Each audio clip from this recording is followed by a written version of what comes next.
मेरा इस दुनिया में एक ड्रैगन के अंडे के रूप में पुनर्जन्म हुआ था। कोई आम अंडा नहीं, जुड़वा बच्चों को जन्म देने वाला एक रेयर डबल योक अंडा। मुझे लगा था कि जिस पल मैं अंडे से बाहर निकलूंगा मैं दुनिया के टॉप पर खड़ा हो जाऊंगा। इसके बजाय मेरे माता पिता ने मुझे क्लैन से बाहर निकाल दिया और मुझे दुनिया के सबसे खतरनाक मॉन्स्टर डंजन में खुद के सहारे जीने के लिए फेंक दिया। ड्रैगन क्लैन का रिवाज है कि एक क्लच में सिर्फ एक ही बच्चे को पाला जाता है। अगर एक से ज्यादा अंडे दिए जाते हैं तो कमजोर वाले को खा लिया जाता है। हर तरह से मेरे टैलेंट मेरे बड़े भाई बहनों से कम थे, इसलिए मैं वो बन गया जिसे उन्होंने फेंक दिया। डंजन हाई लेवल मॉन्स्टर से भरा हुआ है और मेरी सुपीरियर टियर ब्लड लाइन मुझे बिल्कुल वैसा ही शिकार बनाती है जिसकी उन्हें तलाश रहती है। मेरे ड्रैगन माता पिता को जरा भी चिंता नहीं थी कि मैं कभी वापस आऊंगा और चीजें बिल्कुल वैसी ही हुई जैसी उन्होंने प्रिडिक्ट की थी। लेवल 1 पर सिर्फ जिंदा रहना ही किसी लग्जरी जैसा लग रहा था। मेरे छोटे और कमजोर शरीर ने मुझे हाई लेवल मॉन्स्टर से बचने के लिए काफी अच्छी तरह से छिपने में मदद की, लेकिन खाने की कमी मुझे धीरे धीरे मौत की तरफ खींच रही थी। जैसे ही मैं एक बिना सिर वाली मक्खी की तरह इधर उधर दौड़ रहा था, डेस्परेट होकर खाने लायक कुछ भी ढूंढ रहा था, अंधेरी गुफा में एक हल्की सी खटी महक आई। ये तेज थी, यहाँ तक कि थोड़ी सड़ी हुई भी, लेकिन मेरे हैचलिंग इंस्टिंक्ट्स ने चिल्लाकर कहा कि ये खाना था, एक ऐसी महक जिसे सिर्फ एक ड्रैगन की नाक ही पहचान सकती थी। मैं सोचने के लिए नहीं रुका। मैं कई गुफाओं से होता हुआ आगे बढ़ा और फाइनली उस महक के सोर्स तक पहुंच गया। एक गोल गुंबद जैसी गुफा के खोखले बीच वाले हिस्से में 20 मीटर लंबा एक विशाल ड्रैगन कुंडली मारे बैठा था। एक लेवल 28 का सबस्पीशीज अर्थ ड्रैगन। उसकी एक चीख मुझे तुरंत मार सकती थी। महक का पीछा करते हुए मैं देख पा रहा था मेरी साइज के 3 या 4 अर्थ ड्रैगन के बच्चे सभी भूखे होकर दूध पी रहे थे। अर्थ ड्रैगन्स सच्चे ड्रैगन्स नहीं होते हैं, लेकिन उनमें ड्रैकोनिक ब्लड लाइन्स होती है। और सबसे जरूरी बात, एक सबस्पीशीज अर्थ ड्रैगन का दूध एक ऐसी चीज है जिसे मैं एक कैंडल ड्रैगन के रूप में बिल्कुल पी सकता हूं। अंधेरे में छिपा हुआ मैं सावधानी से अर्थ ड्रैगन के पेट की तरफ रेंगा। उन चारों बच्चों को साफ तौर पर देखकर मैं रिलीफ के मारे लगभग रो ही पड़ा। स्वर्ग मेरे साथ था। अभी अभी अंडे से निकले उन बच्चों ने अभी तक अपनी आंखें नहीं खोली थी। मुझे कोई भी मुफ्त की दावत उड़ाते हुए नहीं पकड़ पाएगा। मैंने कंफर्म करने के लिए एक आखिरी बार देखा। वो सब स्पीशीज अर्थ ड्रैगन नहीं देख रही। फिर मैंने अपनी भूख को हावी होने दिया। मैं चिपक गया और बड़े बड़े लालची घूंटों में पीने लगा। दूध पिला रही अर्थ ड्रैगन अचानक कांप उठी। कंफ्यूज थी वो कौन इतनी जोर से चूस रहा है, लेकिन एक माँ के इंस्टिंक्ट ने उसे बताया कि एक भूखे बच्चे का खाना अच्छी बात है और उसका मन उसे रोकने का नहीं हुआ, इसलिए उसने कुछ नहीं कहा। जैसे ही गर्म दूध मेरे गले से नीचे उतरकर मेरे शरीर में गया, मेरे लगभग जमे हुए शरीर में एक अजीब सी फैलती हुई गर्माहट भर गई। इसके साथ ही मेरे लेवल में एक धीमी लेकिन लगातार बढ़ोतरी आई। शायद यह मौत से बचने का रिलीफ था, या शायद अर्थ ड्रैगन की गर्माहट बहुत ही ज्यादा सुकून देने वाली थी। लेकिन जैसे ही मेरी टेंशन खत्म हुई, मेरा सिर नीचे झुक गया और मैं गहरी नींद में सो गया। मुझे कोई आइडिया नहीं था कि कितना समय बीता जब मेरी गर्दन के पिछले हिस्से पर एक तेज चुभन ने मुझे जगा दिया। फिर एक विशाल स्लिट प्यूपिल्ड आंख ने मेरे देखने के पूरे नजारे को भर दिया। उन आंखों में घूरते हुए जो मुश्किल से रोके गए गुस्से से जल रही थी। मैं बस यही दुआ कर सकता था कि वो मुझे जल्दी से चबा ले ताकि ये सब जल्दी खत्म हो जाए। इसलिए मैंने अपने हाथ पैर सिकोड़े, अपनी आंखें बंद की और किस्मत के सामने सरेंडर कर दिया। लेकिन मौत कभी नहीं आई। अर्थ ड्रैगन के हाव भाव बदल गए, कॉम्प्लिकेटेड जो परे न जा सके। गुस्सा तरस जैसे किसी चीज में बदल गया। फिर एक बेबस हार मान लेने का निशान दिखा। फाइनली एक लंबे पॉज के बाद उसने अपनी आंखें बंद की और धीरे से आह भरी। फिर मुझे प्यार से वापस अपने बच्चों के बीच रख दिया। मैं पूरी तरह से हक्का बक्का रह गया था। अर्थ ड्रैगन पहले ही मुड़ चुकी थी, वापस लेट गई थी और खर्राटे लेने लगी थी। जिन बच्चों ने अभी अभी आंखें खोली थी वे एक्साइटमेंट में मेरे चारों ओर घूमने लगे, सूंघते और चाटते हुए जैसे 4 छोटे पपीज एक नए भाई बहन का स्वागत कर रहे हो। ऐसा नहीं हो सकता। माँ सच में इस बदसूरत चीज को रख रही है। वह बहुत अजीब लग रहा है, किसी एलियन छिपकली के क्रॉस ब्रीड जैसा। मैं और करीब झुका और मुझे रियलाइज हुआ कि हर एक शब्द मेरे लिए एक बेइज्जती था। मैंने अपना मुंह खोला और गुस्से में एक दहाड़ लगाई। चारों बच्चे अपनी जगह पर फ्रीज हो गए। साफ तौर पर उन्हें मुझसे पलटकर जवाब देने की उम्मीद नहीं थी। मुझे भी इसकी उम्मीद नहीं थी। लेवल अप करने और टेलीपैथिक कम्युनिकेशन अनलॉक करने के बाद ना सिर्फ मैं दूसरे मॉन्स्टर्स को समझ सकता था, बल्कि वे भी मुझे समझ सकते थे। और इस तरह मैंने उस गुफा में आराम से 3 दिन बिताए। उन बच्चों के साथ रहना हैरानी की बात है कि काफी सुखद रहा। उनकी जबान गंदी थी, लेकिन बस वहीं तक। उन्होंने कभी मुझे सच में परेशान नहीं किया। वे मेरा लगातार मजाक उड़ाते थे, मेरी बेशर्म मुफ्तखोरी को नीचा दिखाने का नाटक करते थे। लेकिन असलियत में, क्योंकि मैं उन सब में सबसे छोटा, सबसे कमजोर और सबसे बदसूरत था, हर बार जब हम सोते थे तो वे चारों मेरे चारों ओर एक घेरा बना लेते थे। और जब भी गुफा के बाहर जरा सी भी हलचल होती, वे मेरे करीब आ जाते और भौंकते हुए कहते, पीछे हटो, तुम यूजलेस बने, और चुप रहो और रास्ते में मत आओ। लेकिन उनकी हरकतें एक अलग ही कहानी बता रही थी। वे मेरी रक्षा कर रहे थे, एक बाहरी इंसान की। मैंने चुपके से उनके स्टेट स्कैन कर लिए थे। वे मुझसे बहुत नीचे थे, लेकिन मैंने कभी ये जाहिर नहीं होने दिया। एक रेयर सुपीरियर टियर मॉन्स्टर होने के नाते मेरे लेवल्स उनसे कहीं ज्यादा तेजी से बढ़े। उन कुछ दिनों में मैं लेवल 9 तक पहुंच गया था। वे चारों अर्थ ड्रैगन के बच्चे सिर्फ लेवल 4 पर थे। 3 दिनों के बाद मैं सच में अर्थ ड्रैगन परिवार को अपना मानने लगा था। कम से कम मेरे उन घटिया जन्म देने वाले माता पिता से तो 1000 गुना बेहतर। मुझे सिर्फ एक ही पछतावा था कि मैंने कभी अर्थ ड्रैगन माँ से बात नहीं की थी, और जब भी मैंने उसे ग्रीट करने की कोशिश की, वो ज्यादा से ज्यादा मुझे एक छोटी सी नजर देती और कभी जवाब नहीं देती। मुझे लगा था कि ये शांति भरे दिन बस ऐसे ही चलते रहेंगे। लेकिन अगली ही सुबह एक लेवल 35 के सब स्पीशीज कोडो बीस्ट ने गुफा में घुसते ही उस शांति को चूर चूर कर दिया। उसकी 4 खून से लाल आंखें उन 4 अर्थ ड्रैगन बच्चों पर टिक गईं। वो साफ तौर पर भूख से पागल हो रहा था। अर्थ ड्रैगन ने तुरंत रिएक्ट किया, अपनी पूंछ से बच्चों को गुफा के कोने में धकेल दिया और फिर उनके और कोडो बीस्ट के बीच खारी हो गई। उन दोनों का आमना सामना हुआ और कुछ ही सेकंड में लड़ाई शुरू हो गई। लेकिन अपने लेवल से ऊंचे एक कोडो बीस्ट के सामने अर्थ ड्रैगन कदम दर कदम पीछे हटने को मजबूर हो गई और खुद को और अपने चारों बच्चों को बचाने की अपनी आखिरी कोशिश में उस बीस्ट का मोटा नाक का सींग सीधा उसकी छाती के आर पार हो। फिर भी अर्थ ड्रैगन ने अपने पिछले पैरों को जमीन में गिरा दिया। छाती पूरी तरह से छिदी हुई थी और उसने कोडो बीस्ट को 1 इंच भी आगे नहीं बढ़ने दिया। उसके पंजे कोडो बीस्ट की गर्दन के चारों ओर लोहे की जंजीरों की तरह कस गए। फिर एक दहाड़ के साथ उसने शार्क जैसे अपने जबड़े खोले और उन्हें कोडो बीस्ट की पीठ में गिरा दिया। मांस का एक बहुत बड़ा टुकड़ा फाड़ कर अलग कर दिया। 2 विशाल क्रिएचर्स के एक दूसरे से टकराने के इम्पैक्ट से गुफा हिल गई और उसमें दरारें पड़ गई। चट्टानें एकन खत्म होने वाले झरने की तरह नीचे गिर रही थी। मैं हवा में उछला, गिरती हुई चट्टानों को अपनी मुट्ठियों और पैरों से कुचलता हुआ, लेकिन गुफा बहुत तेजी से ढा रही थी। सिर्फ उन चारों बच्चों को बचाना ही मेरी पूरी ताकत ले रहा था। दूध पिलाने वाली माँ की मदद करने के लिए मेरे पास कुछ नहीं बचा था। अगर मैंने कोशिश भी की होती तो मैं कोडो जैसे मोटे सिर वाले बीस्ट के खिलाफ ज्यादा कुछ नहीं कर पाता। मैं सिर्फ उनके रास्ते में ही आता। अचानक कोडो बीस्ट एक पागलपन भरी ताकत के साथ आगे बढ़ा और अर्थ ड्रैगन की छाती में गड़ा। वो मोटा सिंह उसकी क्रूरता से सच में चटक गया। उसकी छाती के फटने से ऐसा दर्द हुआ जिसकी कल्पना भी नहीं की जा सकती। और ड्रैगन माँ जानती थी कि वो इस लड़ाई में जिंदा नहीं बचेगी। उसने आखिरी बार अपने बच्चों को देखने के लिए सिर घुमाया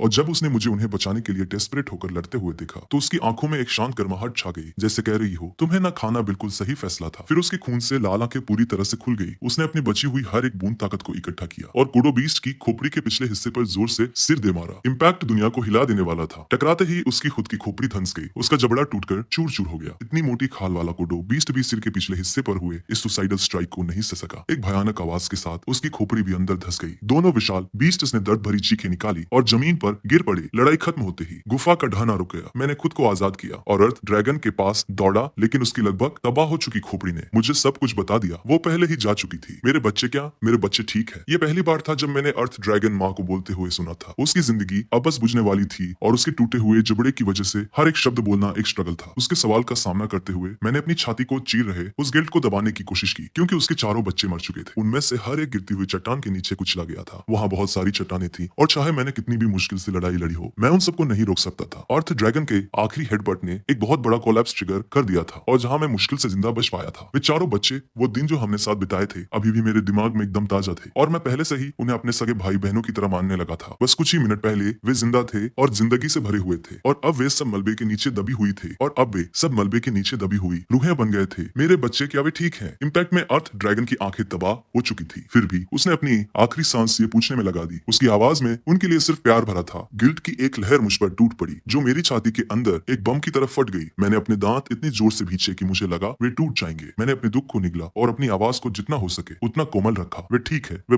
बस बेहोश हो गए हैं, वे सब ठीक है। क्या ऐसा है? उसके चेहरे पर एक सुकून भरी मुस्कान छा गई। जब मैं मर जाऊं तो मुझे खा लेना। उसके शब्दों ने मुझे सुन्न कर दिया। हम रंजन में पैदा हुए हैं। ये एक श्राप है जो हम जन्म से ढोते हैं। कुछ भी बर्बाद नहीं किया जा सकता। ये आखिरी नरिशमेंट है जो मैं अपने बच्चों को दे सकती हूँ। मुझे नहीं पता कि तुम्हारे जैसा एक सुपीरियर टीयर मॉन्स्टर यहाँ कैसे आ गया, लेकिन तुम्हें पनाह देने की खातिर मैं तुमसे मेरे बच्चों का ख्याल रखने के लिए कह रही हूँ। इससे पहले कि वह और कुछ कह पाती, उसके कांपते हुए शरीर ने जवाब दे दिया और एक आखिरी सांस के साथ उसकी जान पूरी तरह से निकल गई। बिल्कुल अंत में भी उसके चेहरे पर एक ऐसी माँ की शांत खुशी थी जिसे यकीन था कि उसके बच्चे सेफ हैं। वो शांति से चल बसी। मेरे पैरों के नीचे की जमीन खून से भीग गई थी और गुफा एकदम सुनसान लग रही थी। मेरा मुंह खुला का खुला रह गया, लेकिन मैं रो भी नहीं सका। चीखने से सिर्फ और मॉन्स्टर्स ही आते, लेकिन मेरी छाती को ऐसा लग रहा था जैसे उसे किसी पत्थर के नीचे कुचला जा रहा हो। वो सबसे प्रीशियस अर्थ ड्रैगन जिसने मुझे पनाह दी थी। वे चारों बच्चे जिनके साथ मैं रहा और सोया, वे पांचों एक ही पल में चले गए थे। पहली बार जब वो दूध पिलाने वाली माँ ने मुझसे बात की तो वे उसके आखिरी शब्द थे। उस पल एक ऐसी बेबसी जो मैंने पहले कभी महसूस नहीं की थी मुझ पर एक बाढ़ की तरह टूट पड़ी, लेकिन असलियत ने मुझे शोक मनाने का कोई समय नहीं दिया। एक गरजती हुई दहाड़ ने हवा को चीर दिया और वो सब स्पीशीज कोडो बीस्ट जिसे अब तक मर जाना चाहिए था लड़खड़ाता हुआ वापस अपने पैरों पर खड़ा हो गया। उसकी धंसी हुई खोपड़ी अभी भी खुली हुई थी। उसने जीत के एक दहाड़ लगाई। उसकी आंखों में उसके सामने खड़ा वो नन्हा सा हैचलिंग कोई खतरा ही नहीं था। लेकिन क्या तुम्हें पता है कि इस मनहूस डंजन में फेंके जाने का सबसे अच्छा हिस्सा क्या है? मैंने अपना सिर झुकाया और अपने पंजों की मुट्ठियां भींच ली। उस विशाल बीस्ट का सामना करते हुए मेरी आवाज कांप रही थी, डर से नहीं बल्कि शुद्ध और जलती हुई एक्साइटमेंट से। नोटिफिकेशन, नई स्किल ड्रैगन ऑरा अनलॉक हो गई है। वो ये है कि मैं तुम्हें अपने इन 2 पंजों से मार सकता हूँ। एक दहाड़ के साथ मैंने खुद को सीधा उस सब स्पीशीज कोडो बीस्ट पर लॉन्च कर दिया। उसके घाव बहुत गहरे थे, लेकिन इस लेवल पर उस मोटी खाल को चीरना मेरे लिए अभी भी एक कोरे सपने जैसा था। फिर भी एक रास्ता था। जीत का रास्ता उस दूध पिलाने वाली माँ ने मेरे लिए पहले ही बना दिया था। उसके डिफेंस को भेदने का रास्ता वो घाव जो उस माँ ने उसकी गर्दन के पीछे फाड़ कर खोला था। मैं दहाड़ा और रोशनी की एक किरण की तरह आगे बढ़ा, सीधा कोडो के सिर के पिछले हिस्से की तरफ निशाना साधते हुए। दोनों पंजे पूरी तरह से खुले हुए मैंने उन्हें अंदर गड़ाया और उस घाव को पूरी तरह से फाड़ दिया। दूध पिलाने वाली माँ के शांत और दूर रहने वाले वे 3 दिन उन चारों बच्चों के साथ खाने के लिए भाग दौड़ करना, एक साथ सिकुड़ कर सोना। ये तस्वीरें मेरे दिमाग में किसी घूमती हुई लालटेन की तरह चमक गई और मेरा मारने का इरादा उन ऊंचाइयों तक पहुंच गया जो मैंने पहले कभी नहीं जानी थी। मेरे दिमाग में एक ही सोच के अलावा और कुछ नहीं था, इस कोडो बीस्ट को मारो और उनका बदला लो। 3 या 4 घंटे बाद मैं अर्थ ड्रैगन माँ की लाश के सामने खड़ा था, अपने पंजों को प्यार से उस पर रखे हुए, उसमें बची हुई आखिरी गर्माहट को महसूस कर रहा था। मैंने खुद को दुख में डूबने नहीं दिया। डंजन को आंसुओं की कोई परवाह नहीं है, बिल्कुल वैसा ही जैसा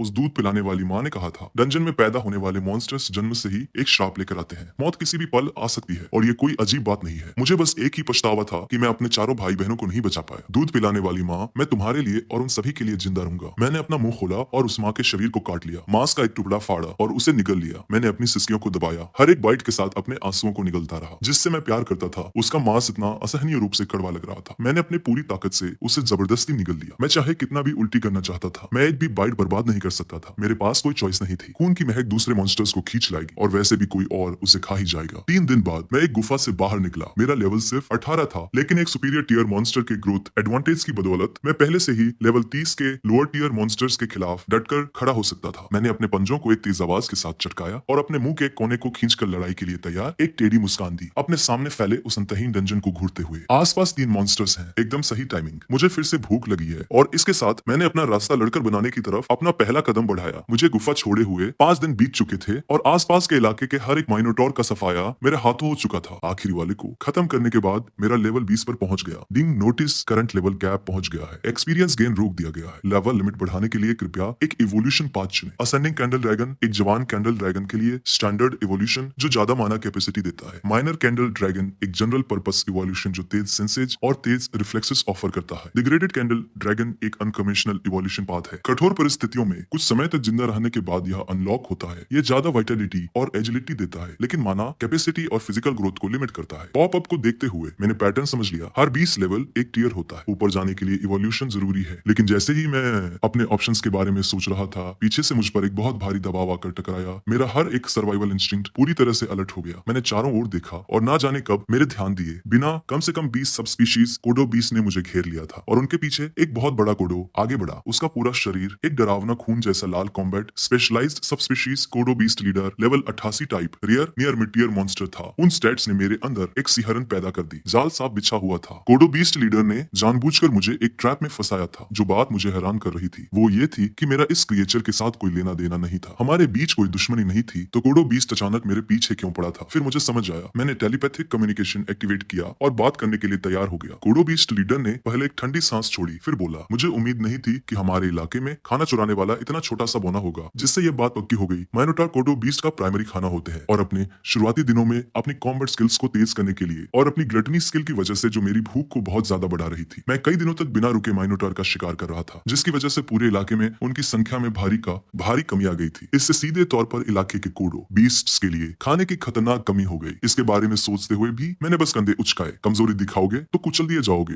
ये ऐसे ही काम करता है। ये सच है, खासकर डंजन में। मैंने अपने पैर जमाए और अपना सिर झुकाया। हाँ, वो मैं ही था। तुम्हारे कोडो बीस्ट ने मेरी दूध पिलाने वाली माँ को खाया था, है ना? तुम लड़ना चाहते हो, मैं यही हूँ। जैसे ही मैंने ये कहा, मेरे पूरे शरीर पर एक नीली हरी चमक जल उठी और मैंने ऐसा पोज बनाया जैसे मैं उन सबको फाड़ कर रख देने के लिए तैयार हूँ। हालांकि अंदर मैं पहले से ही भागने का प्लान बना रहा था। कोडो बीस्ट लीडर को साफ तौर पर यह उम्मीद नहीं थी कि एक बौना जो उसके सामने वाले दांत तक भी नहीं पहुंचता वो इतना बेशर्म होगा। उसने एक दहाड़ लगाई, आगे बढ़ा और ग्राउंड श्रिंक स्किल एक्टिवेट की। वह विशाल क्रिएचर गायब हो गया और सीधे मेरे सामने ऐसे आ गया जैसे उसने टेलीपोर्ट किया हो। उसी समय मुझे घेरे हुए दर्जनों कोडो बीस्ट्स ने एक साथ दहाड़ लगाई और मुझे लगा जैसे मेरे चारों अंगों से कोई सेंसेशन छिन गई हो। मैं 1 इंच भी नहीं हिल सकता था। मेरे लेवल से इतने ऊपर की कोडो बीस्ट का एक वार और सब कुछ खत्म हो जाता। उस पल मेरे दिमाग में अनगिनत स्ट्रेटेजीज आई और हर एक को तुरंत कैंसिल कर दिया गया। कोई प्लान नहीं था, बाहर निकलने का कोई रास्ता नहीं था। फिर अचानक कहीं से शुद्ध नीली रोशनी का एक खंभा धधकता हुआ आया, जिसने पूरी तरह से बिना तैयारी वाले कोडो बीस्ट लीडर को निगल लिया और उसके सबसे करीब वाले कोडो बीस्ट को चीखने तक का समय नहीं मिला। वे वहीं के वहीं राख हो गए। जैसे ही वह झुलसाने वाली लहर कम हुई, दूर से कदमों की एक लयबद्ध आवाज गूंजने लगी। ऐसा लग रहा था जैसे किसी पहाड़ के पैर निकल आए हो। हर एक कदम से जमीन में जोरदार झटके महसूस हो रहे थे। मेरा हर एक इंस्टिंक्ट ने सिर्फ एक लाल अलार्म बजाया, मैं मर जाऊंगा। जैसे जैसे कदमों की आवाज करीब आई, मैंने अपनी 2 जन्मों की सारी हिम्मत जुटाई और पीछे मुड़कर देखा। मेरी धड़कन रुक गई। पहाड़ की एक श्रृंखला जितना विशाल और ऊंचा एक आकार मेरी नजरों में भर गया। सबसे पहली चीज जो मैंने देखी वो उसका चेहरा नहीं था। ये मेरी स्किल से डेटा की पहली लाइन थी। Truth, target Leviathan, level 355, type superior tier monster. उसके एट्रीब्यूट्स इतने ज्यादा थे कि ट्रूथ उसके लेवल और टियर के अलावा कुछ और रजिस्टर ही नहीं कर पा रही थी। मैंने अपनी सांस रोक ली। सोचने का समय नहीं था। ये सोचने का समय नहीं था कि डंजन का बॉस यहाँ पहली मंजिल पर क्यों था। जैसे जैसे कदमों की आवाज धीरे धीरे कम होती गई। जब पूरी तरह से सन्नाटा छा गया तभी मैंने फिर से सांस लेने की हिम्मत की। ब्लास्ट से मेरे दाहिने पैर में चोट लगी थी। एक पल सोचने के बाद मैंने यही और अभी इवॉल्व होने का डिसाइड किया। ये कंफर्म करने के बाद कि आसपास कोई और मॉन्स्टर्स नहीं है, मैंने फिर से इवोल्यूशन ऑप्शंस निकाले। फ्लैजलिंग कैंडल ड्रैगन सबसे ऑर्थोडॉक्स इवोल्यूशन है, लेकिन ये डंजन की तंग जगहों में शरीर का साइज बढ़ा देता है। ये सिर्फ मुझे पीछे ही धकेलेगा तो ये तो सवाल ही नहीं उठता। डिस्क्रिप्शन को ध्यान से पढ़ने के बाद मैंने डिग्रेडेड कैंडल ड्रैगन के साथ जाने का डिसाइड किया। स्टैट्स के मामले में हालांकि ये ब्लड लाइन को डिग्रेड करता है, लेकिन अपने मूल रूप में यह अभी भी एक कैंडल ड्रैगन है जो फ्यूचर में एक सच्चे कैंडल ड्रैगन में वापस रीऑप्टिमाइज होने के रास्ते खुले रखता है। और इसके स्टैट्स कहीं ज्यादा बैलेंस है। हमेशा बदलते रहने वाले डंजन में जिंदा रहना किसी एक एबिलिटी में स्पेशलाइज होने के बारे में नहीं है, ये ज्यादा ऑप्शंस होने के बारे में है। ये तय होने के बाद मैंने अपनी आंखें बंद कर ली। नोटिफिकेशन इवोल्यूशन कमांड रिसीव हो गई है। इवोल्यूशन 10 सेकंड के अंदर पूरा हो जाएगा। ट्रुथ की जानी पहचानी आवाज के साथ मेरे दिल से मेरे शरीर के हर कोने में गर्माहट की एक लहर फैल गई। दर्द, ठंड, खून की कमी, चक्कर आना, वो सब गायब हो गया। मेरे थके हुए शरीर में गर्म उमड़ता हुआ खून भर गया। पुरानी त्वचा छिलने लगी, उसकी जगह नए स्केल्स निकलने लगे। मुझे इस साहस को महसूस करने का मुश्किल से ही समय मिला था कि ये सब खत्म हो गया। दिन लेवल 8 तक बढ़ गया। मेरे आसमानी नीले स्केल्स गहरे बैंगनी रंग में बदल गए थे, जो पहले से कहीं ज्यादा सख्त दिख रहे थे। बाकी सभी स्टैट्स भी बढ़ गए थे। ड्रैगन विजन और परसेप्शन दोनों के तेज होने से मैं साफ महसूस कर सकता था कि लेविथान की मौजूदगी मंजिल एक पर मॉन्स्टर्स की आबादी को तबाह कर रही थी और हर एक जिंदा बचा मॉन्स्टर पैनिक में भाग रहा था। मुझे कोई आइडिया नहीं था कि लेविथान एक डंजन बॉस पहली मंजिल पर क्यों आया था, लेकिन मैं एक बात जानता था, पहली मंजिल पूरी तरह से बदलने वाली थी। इसी सोच के साथ मैंने अपना डिसीजन लिया। मंजिल 2 की तरफ जाने का समय आ गया है। दूध पिलाने वाली माँ को खोने के कुछ ही समय बाद मुझे मंजिल 2 का रास्ता मिल गया था। मेरे अभी तक वहां न जाने की वजह बहुत सिंपल थी। एक बार जब आप दूसरी मंजिल पर उतर जाते हैं तो आप मंजिल 1 पर वापस नहीं आ सकते। मुझे अभी भी कोई आइडिया नहीं था कि लेविथान यहाँ क्या कर रहा था, लेकिन अगर हालातों ने मुझे मजबूर न किया होता तो मैं इतनी जल्दी नीचे नहीं जाता। कुछ मिनट बाद मैं रास्ते के एंट्रेंस पर खड़ा था, अपनी नाक दबाई, आंखें बंद की और सीधे नीचे कूद गया। एक लंबी गिरावट के बाद मुझे एक क्लीन लैंडिंग की उम्मीद थी। इसके बजाय इंसानी आर्मर के एक टुकड़े ने यह पक्का किया कि लैंडिंग बिल्कुल भी स्मूथ नहीं थी। लेकिन इससे मुझे कुछ रियलाइज हुआ, क्या इंसानियत सच में इस दुनिया की डोमिनेंट स्पीशीज। मैंने पैदा होने के बाद से एक भी इंसान नहीं देखा था, लेकिन जैसे ही यह ख्याल मेरे दिमाग में आया, मेरे पीछे 7 या 8 मीटर की दूरी से एक बहुत ही हल्की सी सरसराहट की आवाज आई। यह सोचकर कि कोई मॉन्स्टर एम्बुश करने की कोशिश कर रहा है, मैं अलर्ट होकर पीछे घूमा और जैसे ही मैंने ऐसा किया, मेरे दिल ने कुछ ऐसा किया जिसकी बिल्कुल उम्मीद नहीं थी। ज्यादा दूर नहीं, एक बंद रास्ते के कोने में दुबक कर बैठी थी एक छोटी सी पतली लड़की। मेरे पुनर्जन्म के बाद से मेरा सामना होने वाला पहला इंसान, और वो भी इतनी खूबसूरत थी। मेरे जैसे इंसान के लिए एक ऐसा होपलेस इंट्रोवर्ट जो लगातार 2 जन्मों से सिंगल रहा हो। मेरी इमेजिनेशन ने उड़ान भरने में कोई समय बर्बाद नहीं किया, लेकिन जैसे ही मैंने कुछ कहने के लिए अपना मुंह खोला, उस लड़की ने डर के मारे एक चीख निकाली और जमीन पर गिर गई। पैनिक में पीछे की तरफ खिसकने लगी, अपने पैरों को डेस्परेट होकर चला रही थी, लेकिन उसके ठीक पीछे एक पत्थर की दीवार थी। जाने के लिए कोई जगह नहीं बची थी। उसके इस रिएक्शन ने मुझे हैरान कर दिया। मेरा गोल मटोल हैचलिंग रूप किसी भी लड़की को प्यारा लगना चाहिए था, है ना? मैंने खुद को जमीन पर झुकाया और उसकी तरफ ऐसे रेंगा जैसे आप सर पर किसी आवारा बिल्ली के पास जाते हैं। सुनो, मैं तुम्हें कोई नुकसान नहीं पहुंचाना चाहता, मैं बस ये जानना चाहता हूँ कि तुम यहाँ कैसे आ गई। क्या तुम मेरी बात समझ सकती हो? लड़की और भी ज्यादा डरी हुई लग रही थी और धीरे धीरे कुछ बड़बड़ा रही थी। लड़ो और शायद जिंदा बच जाओ, मत लड़ो और पक्का मर जाओ। मास्टर जिन्स, प्लीज मुझे ताकत दीजिए। ऐसे शब्द जिनका मेरे लिए कोई मतलब नहीं था। बेचैन होते हुए मैंने उसे समझाने के लिए और करीब जाने की कोशिश की, लेकिन जैसे ही मैं 2 मीटर के दायरे में आया, वो अचानक हरकत में आ गई। उसने अपनी पूरी ताकत लगाकर एक full force round house kick मारी, जिससे मैं पूरी तरह से चौंका गया। और इतने करीब से वो किक मेरे सिर के डिफेंस के सबसे कमजोर हिस्से पर एकदम सटीक बैठी। फिर मेरी नजरों के सामने एक सिंगल लाइन दिखाई दी, HP -1। मैं ये सोचे बिना नहीं रह सका, इतनी कमजोर। मैंने ट्रूथ निकाला और उसके स्टैट्स चेक किए। दयनीय शब्द भी उसके लिए काफी नहीं था। Target active duty battle mock level 19, type commoner human female, reproductive value average से ज्यादा। इस तरह के स्टैट्स से वो मंजिल 1 पर भी नहीं टिक पाती और मुझे सच में समझ नहीं आ रहा था कि वो मंजिल 2 तक कैसे पहुंची। लड़की अब जमीन पर बैठी अपना पैर पकड़े हुए थी। साफ तौर पर उसे बहुत दर्द हो रहा था। उस किक ने मेरा कुछ नहीं बिगाड़ा था, लेकिन उसके दाहिने पैर में अब बहुत बुरी मोच आ गई थी। लेकिन 1 सेकंड बाद चोट को पूरी तरह से नजरअंदाज करते हुए वो एक पागल औरत की तरफ, पास के एक सुरंग के रास्ते की तरफ भाग खड़ी हुई। मैं उसके पीछे जाने के लिए आगे बढ़ा, लेकिन ब्लड फैंग स्पाइडर्स ऊपर से गिरने लगी और बार बार मेरा रास्ता रोक रही थी। डंजन में मॉन्स्टर्स लाइफ एसेंस के आधार पर शिकार करते हैं, जिसका मतलब था कि वो कमजोर इंसान उनके किसी काम का नहीं था। इसके बजाय वे सब मुझ पर टूट पड़े। ऐसा नहीं था कि वे कोई असली खतरा थे, लेकिन उनकी वजह से मैं उस लड़की का पीछा पूरी तरह से भूल गया। मैं बहुत निराश था। वो वही थी और बस ऐसे ही वो चली गई। 5 दिन बीत गए और मैंने धीरे धीरे मंजिल 2 पर अपनी जगह बना ली। मंजिल 1 के उलट यहाँ के मॉन्स्टर्स की वैरायटी बहुत ज्यादा थी। लगभग हर दिन मेरा सामना ऐसी स्पीशीज जैसे होता था जिन्हें मैंने पहले कभी नहीं देखा था, और उनमें इंसान भी शामिल थे। सिवाय इसके कि मुझे मिला हर इंसान या तो लाश था या फिर कंकाल। उस दिन की लड़की अभी भी मेरे दिमाग में बसी हुई थी, ज्यादातर इसलिए क्योंकि वो इंसान थी। हाल ही के दिनों में मैं मंजिल 2 पर एक से ज्यादा बार इंसानी कंकालों से टकरा चुका था, और यहाँ तक कि इंसानी पैरों के निशान भी बड़ी संख्या में मिले थे, जो कम से कम 200 से 300 लोगों के ग्रुप का इशारा कर रहे थे। फिर भी मैं सच में उन्हें ढूंढना चाहता था। डंजन का माहौल साफ तौर पर इंसानों के लिए नहीं बना है। अगर उनके पास अंदर आने का रास्ता था तो लॉजिक कहता है कि उनके पास बाहर जाने का रास्ता भी होगा। कम से कम लॉजिक तो यही था, और इसी पॉसिबिलिटी की मुझे तलाश थी। बदकिस्मती से इंसानी निशानों को ट्रैक करने की कई दिनों की कोशिशों का कोई फायदा नहीं हुआ। सिर्फ और कंकाल ही मिल रहे थे, एक के बाद एक नजारे। फिर जैसे ही मैं गुफा छोड़ने वाला था, मेरी पीठ में एक सुई जैसी तेज ठंडक दौड़ गई। मेरे दिमाग से पहले मेरे शरीर ने रिएक्ट किया। एक साइड रोल जो पूरी तरह से मेरा इंस्टिंक्ट था। हवा का एक बहुत ही कंप्रेस्ड ब्लेड मेरे सिर के पास से गुजरा और उसने पत्थर की दीवार पर कई फीट लंबी 4 गहरी दरारें बना दी, जैसे वो चट्टान कोई कागज हो जिसे किसी बिल्ली ने खरोंच दिया हो। सोचने का समय नहीं था। मैंने तुरंत ड्रैगन विजन के साथ मिलने वाली तेज सुनने की ताकत को एक्टिवेट किया और ज्यादा दूर नहीं, एक छोटे से क्रिएचर को नोटिस किया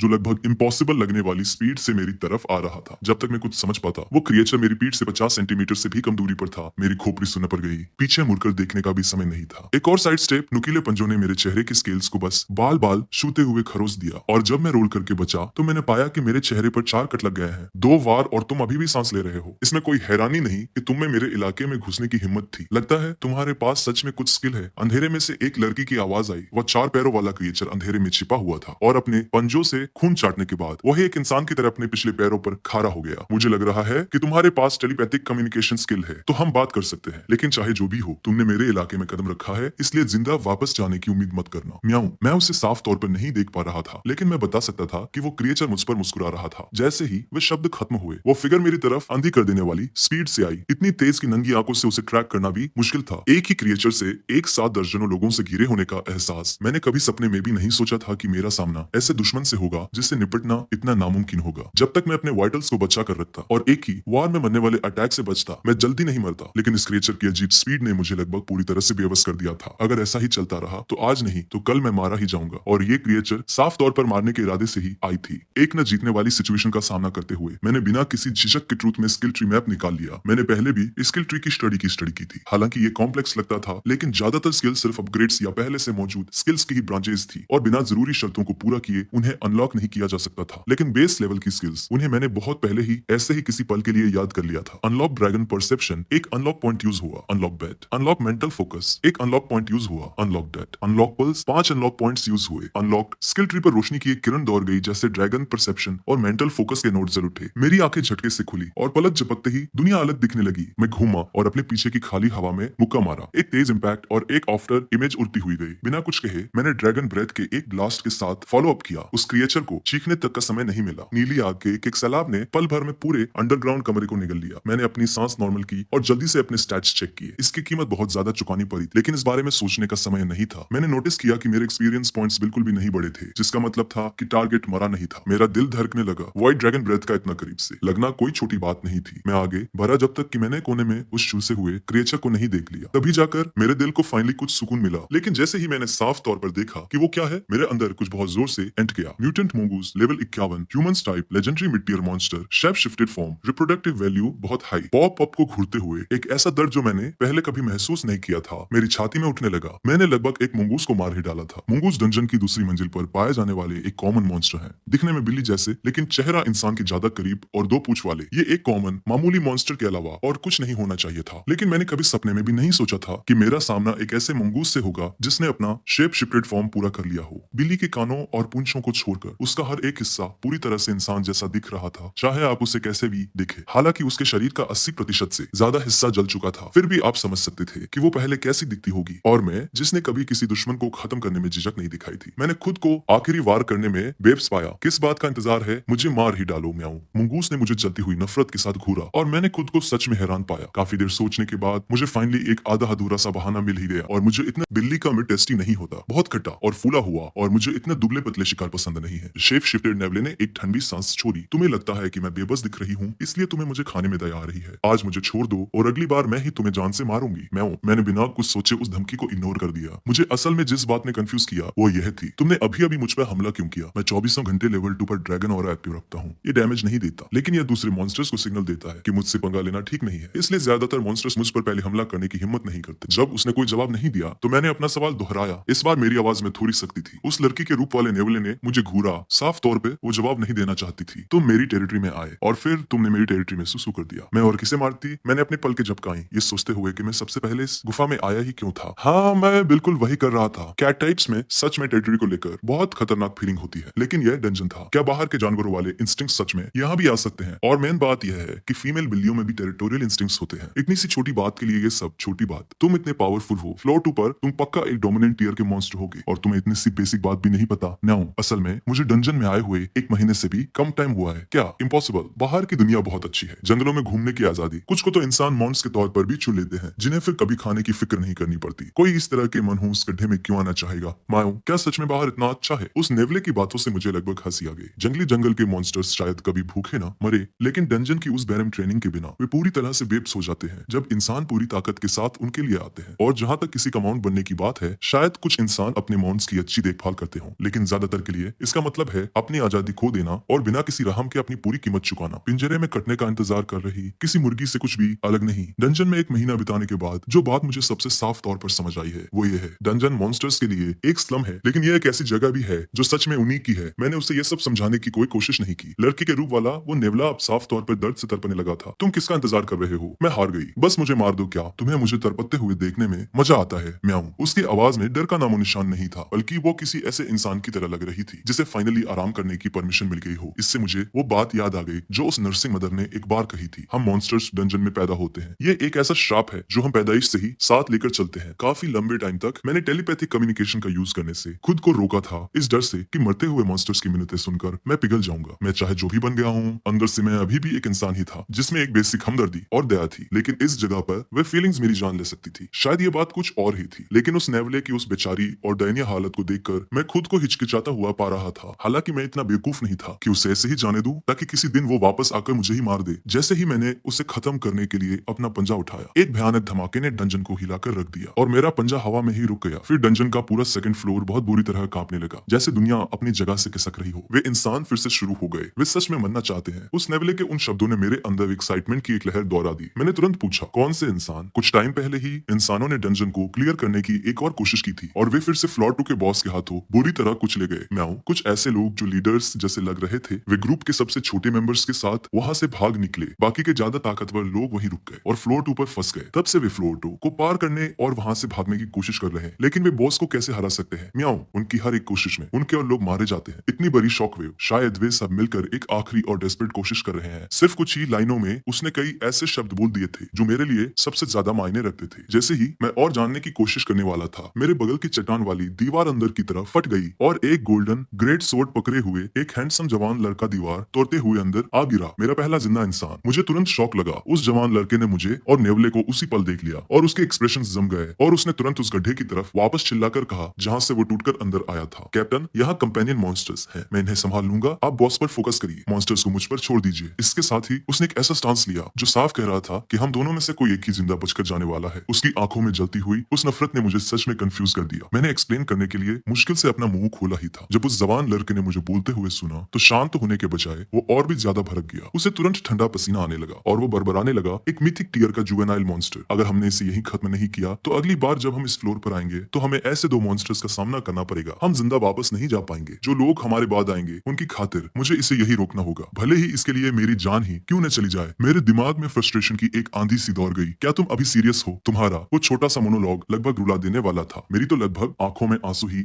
आ गए हैं। हे, क्या तुम मेरी बात सुन भी रहे हो? उस जवान लड़के की ग्रेट सूट से एक तेज आवाज आई और उसके शरीर के हर एक ओर से एक उमड़ती हुई ओवरवेलमिंग बैटल विल फूट पड़ी। उससे निकलती हुई एनर्जी एक ही पल में 10 गुना बढ़ गई। फिर वो किसी धनुष से छूटे हुए तीर की तरह आगे बढ़ा और एक ही झटके में उसने दूरी कम कर दी। Target holy knight, level 32, 1 class advancement type, elite tier human. उसके ज्यादातर स्टैट्स मेरे स्टैट्स से कहीं आगे हैं। अगर मेरी ताकत पूरी होती तो मेरे स्किल्स के एडवांटेज से मैं उसे तुरंत खत्म कर देता, लेकिन मैं घायल था और आमने सामने की टक्कर का तो सवाल ही नहीं उठता था। इसके अलावा मेरा किसी इंसान से पंगा लेने का कोई इरादा नहीं था। जिन 2 सेकंड्स में मैंने हिचकिचाने में लगाए, मैंने उस आते हुए स्लैश को डॉज किया, उस नेवले को उसकी गर्दन के पीछे से पकड़ा, उसे अपने कंधे पर लादा और बॉस और उस जवान लड़के से सबसे दूर वाली डायरेक्शन में पूरी स्पीड से भागने लगा। उस नेवले ने साफ तौर पर यह उम्मीद नहीं की थी। एक पल वह जमीन पर थी और अगले ही पल बिना किसी वजह के उसे उठाकर ले जाया जा रहा था। तुम्हें क्या लगता है तुम क्या कर रहे हो? म्याऊं, मैं तुम्हें ऐसे बचकर नहीं जाने दूंगी। उस चकराई हुई नेवले ने मेरे नंगे सिर पर काटा और पंजे मारे। चुप रहो, मैं गुर्राया, फिर अपना हाथ ऊपर ले जाकर उसकी गर्दन के पीछे वाले हिस्से को जोर से दबा दिया। नेवले का चेहरा तुरंत लाल हो गया, उसका बचा हुआ एक कान नीचे लटक गया और उसकी बॉडी ऐसे अकड़ गई जैसे जम गई हो। वो जवान लड़का पहले से ही मेरे ऊपर था। सुनहरी तलवार के वार किसी बारिश की तरह बरस रहे थे। मैं साइड में हटा और अंदर गुस्से से पागल हो रहा था। अगर मेरी ताकत पूरी होती तो तुम जैसे किसी एरे गहरे की हिम्मत नहीं होती कि मेरा ऐसे पीछा करे। थका हुआ होने की वजह से मेरे पास अपना घमंड चुपचाप निकलने और अपनी बची खुची पूरी एनर्जी के साथ भागने के अलावा कोई चारा नहीं था। और इस तरह पीछा करना शुरू हुआ। इंसान और ड्रैगन एक के पीछे एक, डंजन से गुजरती हुई रोशनी की दो लकीरें एक खूंखार चीज में फंसी हुई। मुझे लगा था कि वो जवान लड़का थोड़ी देर बाद हार मान लेगा, लेकिन 2.5 घंटे तक लगातार पीछा करने के बाद भले ही उसकी एनर्जी पूरी तरह खत्म हो चुकी थी, उसने हार मानने से इनकार कर दिया। अब मुझे सच में बहुत तेज गुस्सा आ रहा था। अगर ऐसा ही चलता रहा तो उसका अगला वार उसका आखिरी और सबसे खूंखार वार होगा। अगर वो अभी पीछे हट जाता तो मैं बस वहां से चला जाता और अपनी मेहनत बचा लेता, लेकिन अगर उसने अपनी पूरी ताकत एक ही आखिरी स्ट्राइक में लगाने की हिम्मत की तो मैं पक्का उसका सिर कुचल दूंगा। और जैसा कि होना था, जैसे ही मैंने वो फैसला लिया और ये देखने का इंतजार किया कि वो जवान लड़का क्या करेगा, उसने एक बैटल क्राई निकाली। उसके शरीर की हर एक नस एक साथ फटने लगी और उसने अपनी बैटल विल की आखिरी बूंद तक उस गोल्डन ग्रेटसवॉर्ड में डाल दी। उस लड़के की उस आखिरी सब कुछ खत्म कर देने वाली स्ट्राइक का सामना करते हुए मैंने एक थकी हुई गहरी सांस ली। Unlock invincibility, 5 unlock points consumed. Skill invincibility level 1 unlock हो गई। उस पल में एक तोप के गोले में बदल गया और सीधे उस सोर्ड बीम के रास्ते में तेजी से आगे बढ़ा। एक ही पल में वो सोर्ड बीम किसी कागज की तरह चकनाचूर हो गई। उसमें एकदम आर पार एक गोल छेद बन गया। उस जवान लड़के ने कभी सपने में भी नहीं सोचा होगा कि जिस क्रिएचर का वो अभी पीछा कर रहा था वो अचानक मुड़ेगा और सीधे उस पर हमला कर देगा। ये तो दूर की बात है कि उसकी पूरी बैटल विल और माना से भरी स्ट्राइक को इतनी आसानी से तोड़ा जा सकता था, लेकिन उसके पास ये सब समझने का टाइम ही नहीं बचा था। टकराने की एक जोरदार आवाज मेरा सख्त हेडबट पूरी ताकत के साथ उस लड़के के पेट पर लगा और उसने दिल दहला देने वाली एक चीख निकाली। उसका शरीर किसी पिन व्हील की तरह गोल गोल घूमते हुए पीछे की तरफ उड़ गया, एक के बाद एक दर्जनों मोटे पत्थर के खंभों को तोड़ता हुआ वो फाइनली एक पत्थर की दीवार से टकरा कर रुक गया। जब इनविंसिबिलिटी का असर खत्म हुआ तो मैं पूरी तरह से गिर पड़ा। मेरा शरीर जमीन पर पिघल सा गया। मुझे लगा कि मैं फाइनली अपनी सांसें कंट्रोल कर सकता हूँ, लेकिन लेवल अप नोटिफिकेशंस की एक झड़ी लग गई और मेरा सिर फिर से घूमने लगा। इवॉल्व होने के बाद से हर लेवल के लिए जरूरी एक्सपीरियंस बहुत ज्यादा बढ़ गया था और मल्टीप्लायर्स आसमान छू रहे थे। मुझे एक साथ लगातार कई लेवल अप्स देखे हुए काफी टाइम हो गया था। इस इंसान की कॉम्बैट पावर लगभग एक कोटो बीस्ट के बराबर थी और फिर भी इस कमजोर समझे जाने वाले इंसान ने मुझे एक ही बार में 6 लेवल्स ऊपर पहुंचा दिया था। पोस्ट एवोल्यूशन लेवल 11 से सीधे लेवल 17 तक कुल मिलाकर लगभग 12,000 एक्सपीरियंस। ऐसा लग रहा था जैसे सिस्टम मुझे इंसानों को मारने के लिए एनकरेज कर रहा हो। डिंग, मैन क्वेस्ट अनलॉक, फ्लोर 2 की बॉस मेडुसाज हेड को हराओ, क्वेस्ट रिवॉर्ड 50 अनलॉक पॉइंट्स। उस नोटिफिकेशन ने मुझे झटके से सीधा खड़ा कर दिया। मैंने अब तक जो कुछ भी झेला था, मौत को छूकर निकलने वाली जिन लड़ाइयों से मैं बचकर निकला था, अभी अभी कमाए गए 5 पॉइंट्स को मिलाकर मैंने बड़ी मुश्किल से कुल 35 अनलॉक पॉइंट्स इकट्ठे किए थे और यह अकेला क्वेस्ट 50 पॉइंट्स दे रहा था। तभी मेरे पीछे से नेवले की आवाज आई। मैं पीछे मुड़ा। वो मुझे ऐसे घूर रही थी जैसे किसी ऐसी चीज को देख रही हो जिसका कोई वजूद ही नहीं होना चाहिए। ऐसा क्यों है कि जब तुमने उस इंसान को मारा तो तुम्हारी सारी चोटें पूरी तरह से ठीक हो गई और तुम्हारी प्रेजेंस अचानक इतनी ड्रामेटिक तरीके से कैसे बढ़ गई। नेवला साफ तौर पर हैरान थी। किसी भी नॉर्मल लॉजिक के हिसाब से एक मॉन्स्टर की ग्रोथ किसी भी जिंदा जीव की तरह काम करती है, एकदम स्थिर और धीरे धीरे, लेकिन उसके सामने खरे इस जुवेनाइल ड्रैगन ने सिर्फ एक इंसान को मारा था और न सिर्फ उसके घाव गायब हो गए थे बल्कि उसकी पावर एक ही पल में कई गुना बढ़ गई थी। उसने ऐसा कुछ पहले कभी नहीं देखा था। उसके हैरान और डरे हुए सवालों का सामना करते हुए मैंने अपने एक्सप्रेशंस एकदम शांत रखे। तो क्या तुम यही मरना चाहती हो या मेरे साथ आकर फ्लोर 2 की बॉस को मारना चाहती हो? क्या तुम्हारा दिमाग खराब हो गया है? वह फ्लोर 2 की बॉस है। उसके एक ही जगह पर रहने का इकलौता रीजन ये है कि वो मूव नहीं कर सकती। वो तीनों एंट्रेंसेस को गार्ड करती है। फिर से कुछ समझ आया। नेवले ने मुझे अविश्वास से घूरा और एक लंबी खामोशी के बाद उसने फाइनली पूछा, मुझे मत बताना कि तुम मेडुसाज हेड को मारने का प्लान बना रहे हो सिर्फ फ्लोर 3 तक पहुंचने के लिए मैं हूँ। मैंने शब्दों में जवाब नहीं दिया, बस मुस्कुराया और सिर हिलाया। नेवले ने अपने जलने के घाव को इग्नोर किया और अपनी आवाज ऊंची की,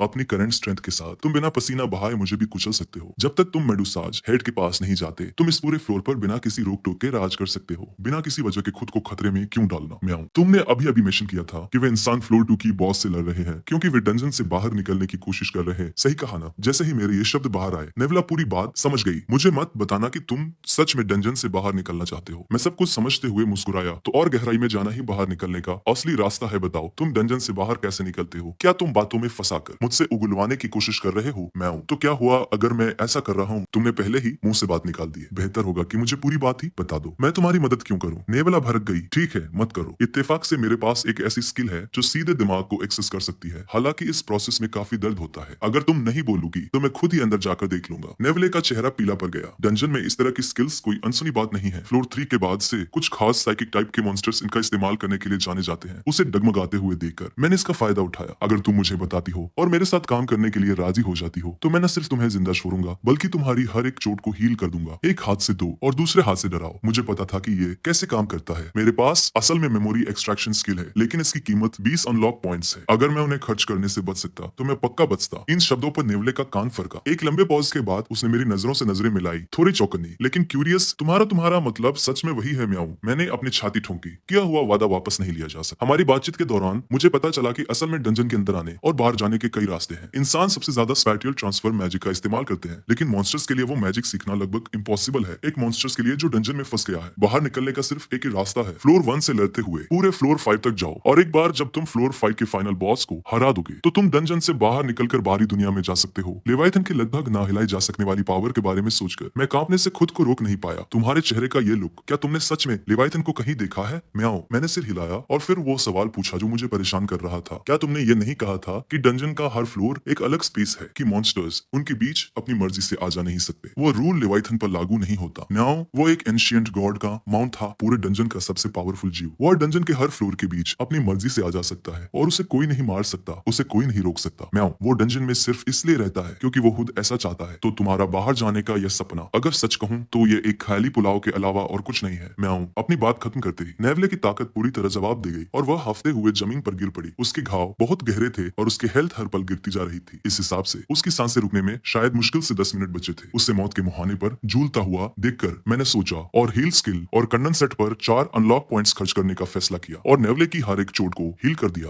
वो पलक झपकते ही जमीन से उछलकर खड़ी हो गई और अपने ही हाथों और पैरों को अविश्वास से घूरने लगी। तुमने अभी अभी क्या किया? मैं ये वादा तो नहीं कर सकता कि तुम कभी डंजन से बाहर जा पाओगी, लेकिन मैं ये वादा कर सकता हूँ कि इस फ्लोर पर तुम कभी भूखी या बिना प्रोटेक्शन के नहीं रहोगी। क्या तुम मेरे साथ चलोगी? नेवला अभी भी उस शौक से बाहर नहीं आई थी। वह बस अपने सामने खड़े उस अजीब से जीव को खाली नजरों से घूर रही थी। एक लंबी खामोशी के बाद वो फाइनली बोली, तो तुम्हारा मतलब है कि तुम मेडुसाज हेड को मारने वाले हो? मैंने सिर हिलाया। तुम्हारी ताकत सच में इंप्रेसिव है। अब तक फ्लोर 2 पर मुझे मिले किसी भी मॉन्स्टर से सबसे ज्यादा ताकतवर। ये सुनकर नेवला घमंड से फूल गई। जाहिर सी बात है म्याऊ, इस पूरे फ्लोर पर मुझसे ज्यादा ताकतवर सिर्फ वो चुड़ैल मेडुसा ही है। म्याऊ। फिर नेवले की टोन पूरी तरह बदल गई। लेकिन मैं तुम्हारे लिए अपनी जान खतरे में क्यों डालूं? म्याऊ। मेडुसाज हेड को मारो और तुम फ्लोर 2 के टॉप पर पहुंच जाओगी, इस पूरे लेवल की क्वीन। क्या ये तुम्हें अच्छा नहीं लग रहा? ये शब्द सुनकर नेवले का कान फड़का। उसने अपना सिर नीचे किया, होंठ चुपचाप उन्हीं शब्दों को दोहरा रहे थे। फ्लोर के टॉप पर क्वीन। 2 सेकंड बाद उसने अपना चमकता हुआ चेहरा उठाया और अपना जवाब दिया, ठीक है, चूंकि तुमने मेरी जान बचाई है इसलिए मैं तुम्हारी मदद करूंगी, बस इसी एक बार के लिए। वैसे क्या तुम सच में एक ड्रैगन हो या किसी तरह के कुत्ते हो? एक ड्रैगन क्यों? लगता तो नहीं। क्या तुम ये कह रही हो कि मैं एक कुत्ते जैसा दिखता हूँ? हाँ, एक छोटा काला कुत्ता, गोल मटोल पेट, सिर भी कुत्ते जैसा ही है। मैं आज से तुम्हें डॉग बॉय बुलाऊंगी। मैं बिना कुछ बोले बस उसे घूरता रहा। वैसे क्या तुम भी एक कुत्ते जैसी नहीं हो? तुमने उस इंसान को मारने से पहले उसे बुरी तरह थका दिया था, फिर मुझे वापस हील करने के लिए चोट पहुंचाई थी। जो भी हो, तुम मुझे जो चाहो बुला सकती हो। और तुम्हारा क्या? तुम्हारा नाम क्या है? मेरा कोई नाम नहीं है। डंजन के मॉन्स्टर्स के नाम नहीं होते, इसका कोई मतलब नहीं है। तो फिर ठीक है, तुम मुझे डॉग बॉय बुलाती हो, मैं तुम्हें कैटगर्ल बुलाऊंगा। ये सुनते ही नेवले की पूंछ जमीन पर जोर से पटकी गई। कैटगर्ल, ये कैसा नाम है? चलो चलते हैं। कैटगर्ल ने मेरी झूलती हुई आकृति को बत्तख की तरह चलते हुए देखा और धीरे से बड़बड़ाई, वैसे असल में मेरा एक नाम है, तुम्हें पता है? फिर वो उछलकर आगे बढ़ी और मेरे पीछे पीछे चलने लगी। कुछ ही मिनटों बाद हम फ्लोर 2 और फ्लोर 3 के बीच की बाउंड्री पर पहुंच गए। इंसानी सैनिकों को अभी भी मेडुसास हेड के साथ लड़ाई में फंसा हुआ देखकर मैंने इंतजार करने और उन्हें एक दूसरे को थकाने देने का फैसला किया ताकि मैं आसानी से शिकार कर सकूं। जब से मैं डंजन में आया था मैंने नोटिस किया था कि यहाँ के मॉन्स्टर्स को लेवल अप होने या स्किल्स का कोई कॉन्सेप्ट ही नहीं पता था। उनके लिए लेवल अप होना बस जिंदा रहने का एक बाय प्रोडक्ट नतीजा है। स्किल्स जिंदा रहने के औजारों के अलावा और कुछ नहीं है और मारना सिर्फ पेट भरने का एक जरिया है। इसलिए नेवले जैसे म्यूटेंट ब्रीड्स अलग प्रजातियों को छोड़कर ज्यादातर बीस्ट एक सिंपल रूल फॉलो करते हैं, वे जितना ज्यादा जीते हैं उनका लेवल उतना ही ज्यादा होता है। मेडुसास हेड सेकंड फ्लोर की बॉस कम से कम 500 सालों से जिंदा है। उसमें हिलने डुलने की कोई एबिलिटी नहीं है, फिर भी वह एक फिक्स्ड स्थिर तोप की तरह अपनी जगह पर डटी हुई है। उस कॉरिडोर को गार्ड कर रही है जो सेकंड फ्लोर को थर्ड फ्लोर से जोड़ता है। कोई भी इंसान जो सेकंड फ्लोर को जीतने की कोशिश कर रहा हो और कोई भी बीस्ट जो हायर लेवल्स की तरफ बढ़ना चाहता हो उसे उस कॉरिडोर से गुजरना ही होगा। इसलिए जब तक वह इस पोजीशन पर है शिकार की एक कभी न खत्म होने वाली लाइन खुद ही उसके पास आती रहती है। उन इंसानों को एक के बाद एक बिना किसी डर के मेडुसास हेड पर हमला करते हुए देखना और फिर एक एक करके बहुत बुरी मौत मरते हुए देखना। नंबर्स के हिसाब से शुरू में ये कम से कम 200 लोगों की एक रेडिंग पार्टी हमला करने वाला ग्रुप रही होगी और अब मुश्किल से 1 दर्जन लोग ही जिंदा बचे हैं। इंसान कितने बेवकूफ होते हैं माओ, उन्हें पता है कि वे जीत नहीं सकते फिर भी वे यहाँ मरने के लिए आ जाते हैं। कैटल उन्हें ऐसे देख रही है जैसे कोई कॉमेडी शो एंजॉय कर रही हो। मैं अपने एक्सप्रेशंस एकदम ब्लैंक खाली रखता हूँ। उनकी जान मेरे लिए कोई मायने नहीं रखती। मैं बस ये चाहता हूँ कि वे और जोर लगाएं ताकि मेडुसास हेड की ज्यादा से ज्यादा हेल्थ कम कर सके। उसकी स्टैट्स सच में डरावने हैं। उसका पूरी ताकत के साथ सामना करना सुसाइड आत्महत्या करने जैसा होगा।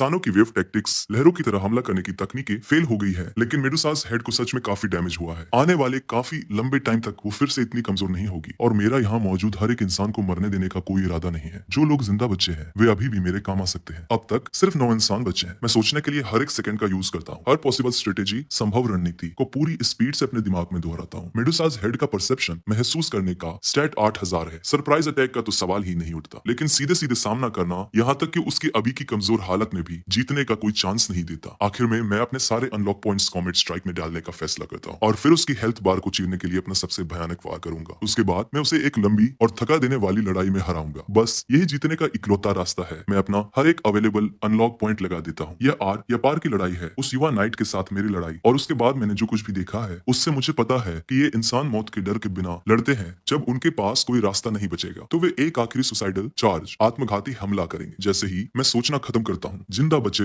9 इंसान एक दूसरे को खींचकर अपने पैरों पर खड़ा करते हैं और एक साथ दहाड़ते हैं। लाल रोशनी की 9 लकीरें उस खाली गुफा में भर जाती है और अंधेरे को चकाचौंध कर देने वाली दोपहर में बदल देती है। मुझे दिख गया है, मेरा टाइम आ गया है। मैं कैटेगल के साथ एक नजर मिलाता हूँ, फिर आगे की तरफ छलांग लगाता हूँ। परछाइयों में छिपते हुए मैं धीरे धीरे मेडुसास हेड की डिटेक्शन रेंज पकड़ में आने की सीमा के एकदम किनारे तक पहुंच जाता हूँ। बैटलफील्ड पर इंसान एक के बाद एक गिरते जा रहे और अब सिर्फ 3 बचे हैं, जिनमें से एक अपने शरीर से दूसरों को बचा रहा है। आखिरी 2 इंसान फाइनली मेडुसास हेड तक पहुंच जाते हैं, हवा में छलांग लगाते हैं और एक भाला और एक ब्लेड सीधे उसके निचले जबड़े में घोंप देते हैं। मेडुसास हेड एक पागलों जैसी चीख निकालती है क्योंकि उसका फिजिकल डिफेंस 0 हो चुका है। 2 कमजोर इंसानों का वो हमला एक ही वार में उसकी 1000 से ज्यादा हेल्थ खत्म कर देता है। ठीक उसी पल कैटेगल अपने बीस्ट फॉर्म में उस मौके का फायदा उठाती है और रोशनी की एक सिल्वर लकी की तरह मेडुसास हेड की तरफ तेजी से बढ़ती है। लेकिन मेडुसास हेड के 8000 से भी ज्यादा परसेप्शन के सामने वो अभी भी बहुत स्लो है। लगभग आधे सांपों के सिर एक पल में उसकी तरफ मुड़ जाते हैं, जैसे उन्हें पहले से ही पता था कि वो आ रही है। तो हमेशा पीछे रहने वाली ये बीस्ट सोचती है कि वह झपट्टा मारकर इनाम चुरा लेगी। परफेक्ट, मैं काफी टाइम से तुम्हें खाना चाहती थी। उस पल मेडुसास हेड यही सोच रही थी, लेकिन जिस चीज की उसे उम्मीद नहीं थी वो इंसानों और कैटेगल के अलावा एक तीसरी प्रेजेंस मौजूदगी थी। वीक पॉइंट ब्रेक एक्टिवेट होने के साथ मेडुसास हेड की पूरी बॉडी पर कई चमकते हुए लाल स्पॉट्स दिखाई देने लगे। वे उसके फिजिकल वीक पॉइंट्स हैं। उनमें से किसी पर भी एक डायरेक्ट हिट का मतलब है मैक्सिमम डैमेज। मैं काफी टाइम से चार्ज कर रहा था। मैं फोकस करता हूँ, एक कदम आगे बढ़ाता हूँ और जमीन फट पड़ती है। मेरे चारों तरफ चट्टान के टुकड़े आसमान की तरफ उड़ते हैं। मेरी पूरी बॉडी एक तोप के गोले में बदल जाती है। मेरे रास्ते में आने वाले पत्थर के हर एक खंबे को पिघलाकर मैग्मा की नदियों में बदल देती है। लेवल 5 पर कॉमेट स्ट्राइक सारे एट्रीब्यूट्स, खूबियों को उनकी वैल्यू के 4 गुना स्किल पावर में बदल देती है। एक फुल चार्ज कॉमेट स्ट्राइक सोच से भी परे पावर छोड़ती है। वो झुलसा देने वाली गर्मी और कुचल देने वाली ताकत उन सांपों को उसी जगह पलक झपकते ही चकनाचूर कर देती है। एक भयानक धमाका होता है और मेडुसास हेड एक अजीब सी चीख निकालती है जो एक साथ चिल्लाती हुई 1000 आवाजों जैसी लगती है। वह वार उसकी खोपड़ी के पिछले हिस्से में एक गड्ढा कर देता है और वो विशाल शरीर जो 400 सालों में एक कदम भी नहीं हिला था, हवा में 100 मीटर से ज्यादा दूर उड़कर एक चट्टान की दीवार में गहराई तक जा घुसता है। मेरे पास हील करने का कोई टाइम नहीं है। मैं दूर धूल के बादलों में मुश्किल से दिखाई दे रही मेडुसास हेड पर अपनी नजरें गड़ा देता हूँ और जब मैं पैनल पर लाल 0 हेल्थ देखता हूँ तभी मैं फाइनली राहत की सांस लेता हूँ। जिंदा बचे हुए दोनों इंसान अविश्वास से घूरते हुए सुन्न खड़े हैं। उन्हें यकीन नहीं हो रहा कि अभी अभी एक बीस्ट ने उनकी जान बचाई है। हमने कर दिखाया, सेकंड फ्लोर की बॉस मर चुकी है। सही कहा कैंग, ऐसा लग रहा है कि 2 बीस्ट ने एक दूसरे को चीर कर रख दिया और हम जिंदा बच निकले। चौड़े जबड़े वाला वो उम्रदराज नाइट अपनी खुशी रोक नहीं पा रहा। तो अब हम क्या करें? जैंग जो छोटा नाइट है पूछता है। लुओ नाम का नाइट जोर से निकलता है और उसकी आंखों की वह खुशी धीरे धीरे खून की प्यास में बदल जाती है। चाहे जो हो जाए, एक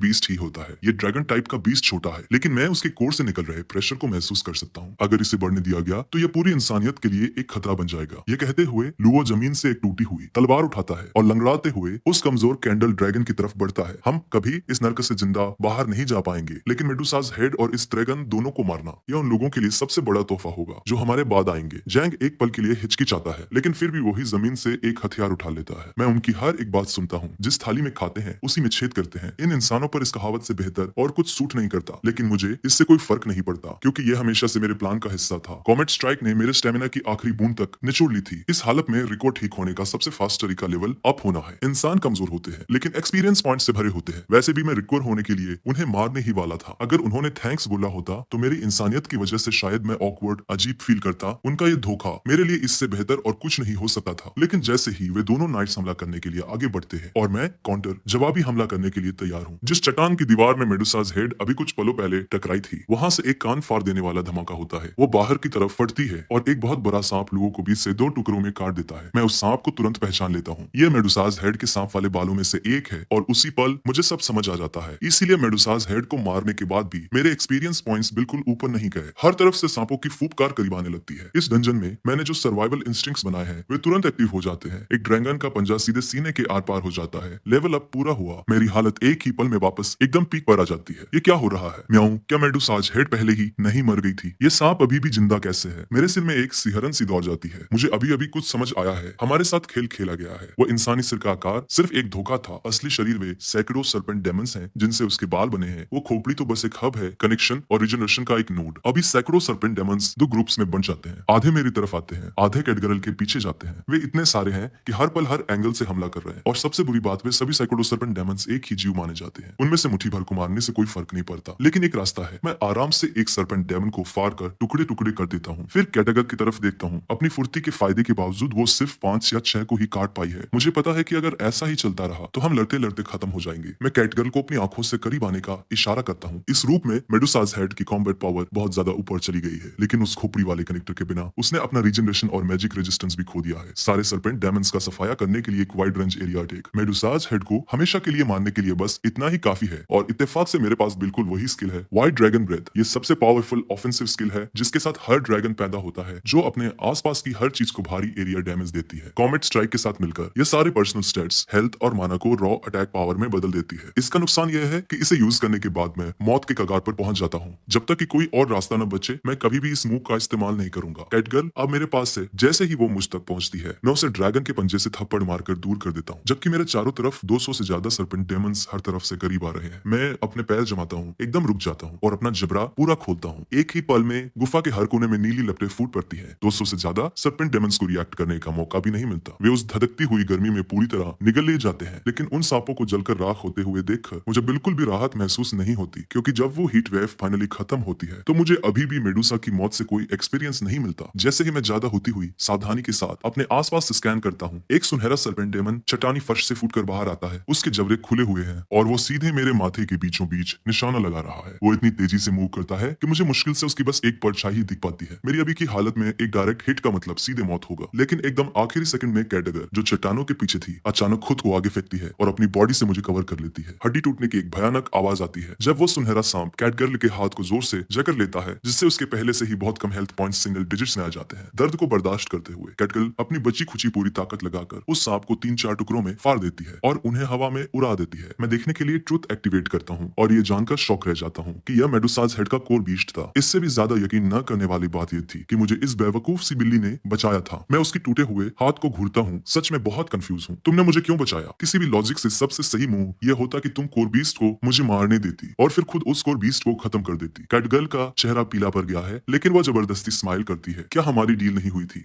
हम इस चीज को एक साथ मारने वाले थे। मैं सेकंड फ्लोर की बॉस बनूंगी, तुम थर्ड फ्लोर पर चले जाओगे, और सबसे बड़ी बात, तुमने पहले मुझे बचाया था। ऐसा हो ही नहीं सकता कि मैं तुम्हें मरने दूं। उसकी ये मासूम बातें मुझे हंसी के करीब कुछ फील कराती हैं। इंसानों और उनके उस ठंडे धोखे के बारे में वापस सोचते हुए ऐसा लगता है कि इंसानों के सबसे ऊपर होने के मेरे उस पुराने भरोसे के बारे में मुझे सीरियसली दोबारा सोचना पड़ेगा। मैं चलकर मेडुसाज हेड के बचे हुए हिस्से के पास जाता हूँ, उसकी खोपड़ी को अपने पैर के नीचे कुचलता हूँ, टुकड़ों को उठाता हूँ, उन्हें अपने मुंह में डालता हूँ, 2 बार चबाता हूँ और निकल जाता हूँ। नोटिफिकेशन, मेन क्वेस्ट 50% पूरा हुआ, अनलॉक पॉइंट्स मिल गए, करंट लेवल 20 तक पहुंच गया, एवोल्यूशन कंडीशंस पूरी हो गई है। कंप्लीशन की आवाज सुनने के बाद ही मैं फाइनली अपनी टेंशन छोड़ता हूँ और जमीन पर गिर पड़ता हूँ और जोर जोर से हांफते हुए लंबी सांसें लेता हूँ। उसी टाइम कैटगर्ल खुशी से पागल होकर अपनी बाहें मेरे चारों तरफ लपेट लेती है और अपना चेहरा मुझ पर ऐसे रगड़ती है जैसे कल हो ही ना। मुझे यह कहना पड़ेगा कि कैटगर्ल का ह्यूमन फॉर्म ऊपर से काफी इंप्रेसिव है। मैं सबसे पहले उसकी चोटों को ठीक करने के लिए कंडेंस सेट और हील यूज करता हूँ। फिर मैं मेडुसाज हेड के साथ आसपास देखता हूँ। थर्ड फ्लोर का रास्ता पूरी तरह से खुला है, लेकिन जैसे ही मैं कॉरिडोर में कूदने वाला होता हूँ कैटगर्ल बोल पड़ती है। उसके चेहरे पर साफ झिझक दिख रही है। हम कितनी कमाल की टीम है। अगर तुम यही रुक जाते तो सेकंड फ्लोर पर हमें कोई नहीं रोक पाता। मायू वो रुकती है जैसे उसे कोई आइडिया आया हो। उसका चेहरा लाल हो जाता है और वो अचानक बोल पड़ती है, तुम सुपर स्मार्ट हो और मैं सुपर स्ट्रॉन्ग हूँ। मैं सेकंड फ्लोर की क्वीन बनूंगी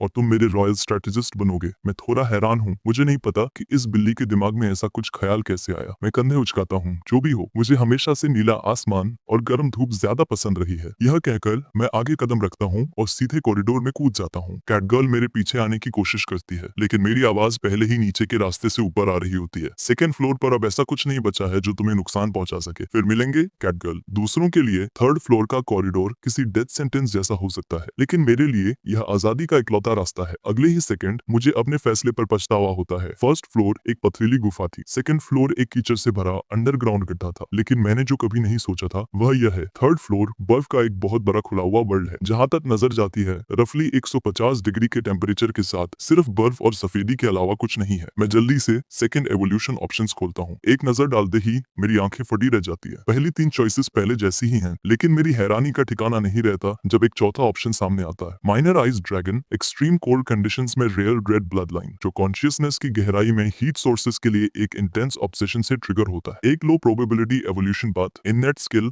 आइस एट्रीब्यूट इम्यूनिटी। ठंड से अपनी हेल्थ को खत्म होते देखकर मैं बिना एक पल सोचे माइनर आइस ड्रैगन चुन लेता हूँ। बिल्कुल पहले की तरह टूस की जानी पहचानी चाइम्स के साथ एवोल्यूशन पलक झपकते ही खत्म हो जाता है। मेरी बॉडी से आखिरी ब्लैक वायलेट स्केल भी गिर जाता है। लेकिन जैसे ही मैं इस एवोल्यूशन से मिले स्टैट गेन्स को चेक करने वाला होता हूँ, ठीक ऊपर से एक जानी पहचानी चीख सुनाई देती है। मैं तेजी से ऊपर देखता हूँ और एक बहुत बड़ी सी चीज फुल स्पीड में मेरी तरफ गिरती हुई दिखाई देती है। मेरे पास डॉज करने का भी टाइम नहीं है। Direct hit. क्या मैंने तुम्हें हटने के लिए नहीं कहा था? म्याऊं। कुछ देर एक्सप्लोर करने के बाद यह साफ हो जाता है कि थर्ड फ्लोर पहले दो फ्लोर्स जैसा बिल्कुल नहीं है। यह प्योर व्हाइट बर्फ की एक कभी न खत्म होने वाली दुनिया है। यहाँ तक कि यहाँ के बिस्ट्स भी सेमी ट्रांसपेरेंट और बर्फीले हैं, जो देखने में बिल्कुल आइस स्कल्पचर्स जैसे लगते हैं। और हर एक बिस्ट लेवल 70 या उससे ऊपर का है। थर्ड फ्लोर को जितनी जल्दी हो सके पार करने के लिए कैट गर्ल और मैं यहाँ बीस्ट्स का शिकार करने और पहले अपने लेवल्स ग्राइंड करने का फैसला करते हैं। और इस तरह 10 दिनों से ज्यादा की ट्रेनिंग और एडजस्टमेंट के बाद और एक पागलपन में कई हजार आइस स्कल्पचर बीस्ट्स को मारने के बाद मेरा लेवल सेकंड एवोल्यूशन लेवल 8 पर पहुंच जाता है। चूंकि हर एवोल्यूशन के बाद लेवल्स रीसेट हो जाते हैं, इसलिए अब मैं लेवल 88 के डंजन बीस्ट के बराबर हूँ। हमारे पार्टी बोनस का फायदा उठाते हुए कैट गर्ल भी इसी टाइम में लेवल 51 से लेवल 62 पर आ गई है। लेकिन जैसे जैसे हमारे लेवल्स ऊपर जाते हैं, मैं थर्ड फ्लोर के कैनियन के बारे में कुछ बहुत अजीब नोटिस करने लगता हूँ। क्योंकि कैनियन के बाहर वाले बिस्ट्स लोअर लेवल के हैं, इसलिए मैं सिर्फ उसके अंदर ही शिकार कर रहा हूँ। बाहर वाले क्रिमसन वुड स्नो वुल्फ्स भले ही आइस स्कल्पचर्स जैसे दिखें, उनका खून ट्रांसलूसेंट है, उनका मांस सफेद है, लेकिन वे सच में जिंदा जीव हैं। हालांकि कैनियन के अंदर वाले स्नो वुल्फ्स की बॉडी प्योर आइस से बनी है, जिसमें कोई मांस या खून नहीं है। सबसे अजीब बात यह है कि लेवल 5 पर एक को मारने पर मुझे 200 एक्सपीरियंस मिलता था, लेकिन अब लेवल 8 पर डबल एक्सपीरियंस के लिए इंटेंसिफाइड ग्रोथ अनलॉक होने के बावजूद एक स्नो वुल्फ को मारने पर सिर्फ 50 पॉइंट्स मिलते हैं। ये मुझे एक खौफनाक पॉसिबिलिटी की तरफ ले जाता है। मैं कैटगर्ल को साथ लेता हूँ और कैनियन में और गहराई तक जाता हूँ। कोई इंस्टिंक्ट नहीं, कोई इंटेलिजेंस नहीं, बात करने की कोई एबिलिटी नहीं। सबसे शॉकिंग बात यह है कि कैनियन के अंदर गहराई में मुझे एक इंसान मिलता है जिसकी पूरी बॉडी बर्फ की बनी है। यह मेरे शक को और भी पक्का कर देता है। और चूंकि कैनियन के बिस्ट में कोई भी कमजोर बिस्ट नहीं है जो पीछे छूट गया हो, इसलिए इन सबके पीछे जो जीव है वो ओवरवेलमिंगली पावरफुल होना चाहिए, जो लगभग पक्के तौर पर थर्ड फ्लोर का बॉस आइस फिनिक्स है। कैट गर्ल और मैं पूरे 3 दिनों तक आगे चलते हैं। समंड पपेट्स को लगातार मारने से मैं सेकंड एवोल्यूशन लेवल 11 पर पहुंच जाता हूं, जबकि कैट गर्ल लेवल 75 पर आ जाती है। लेकिन लेवल अप होने से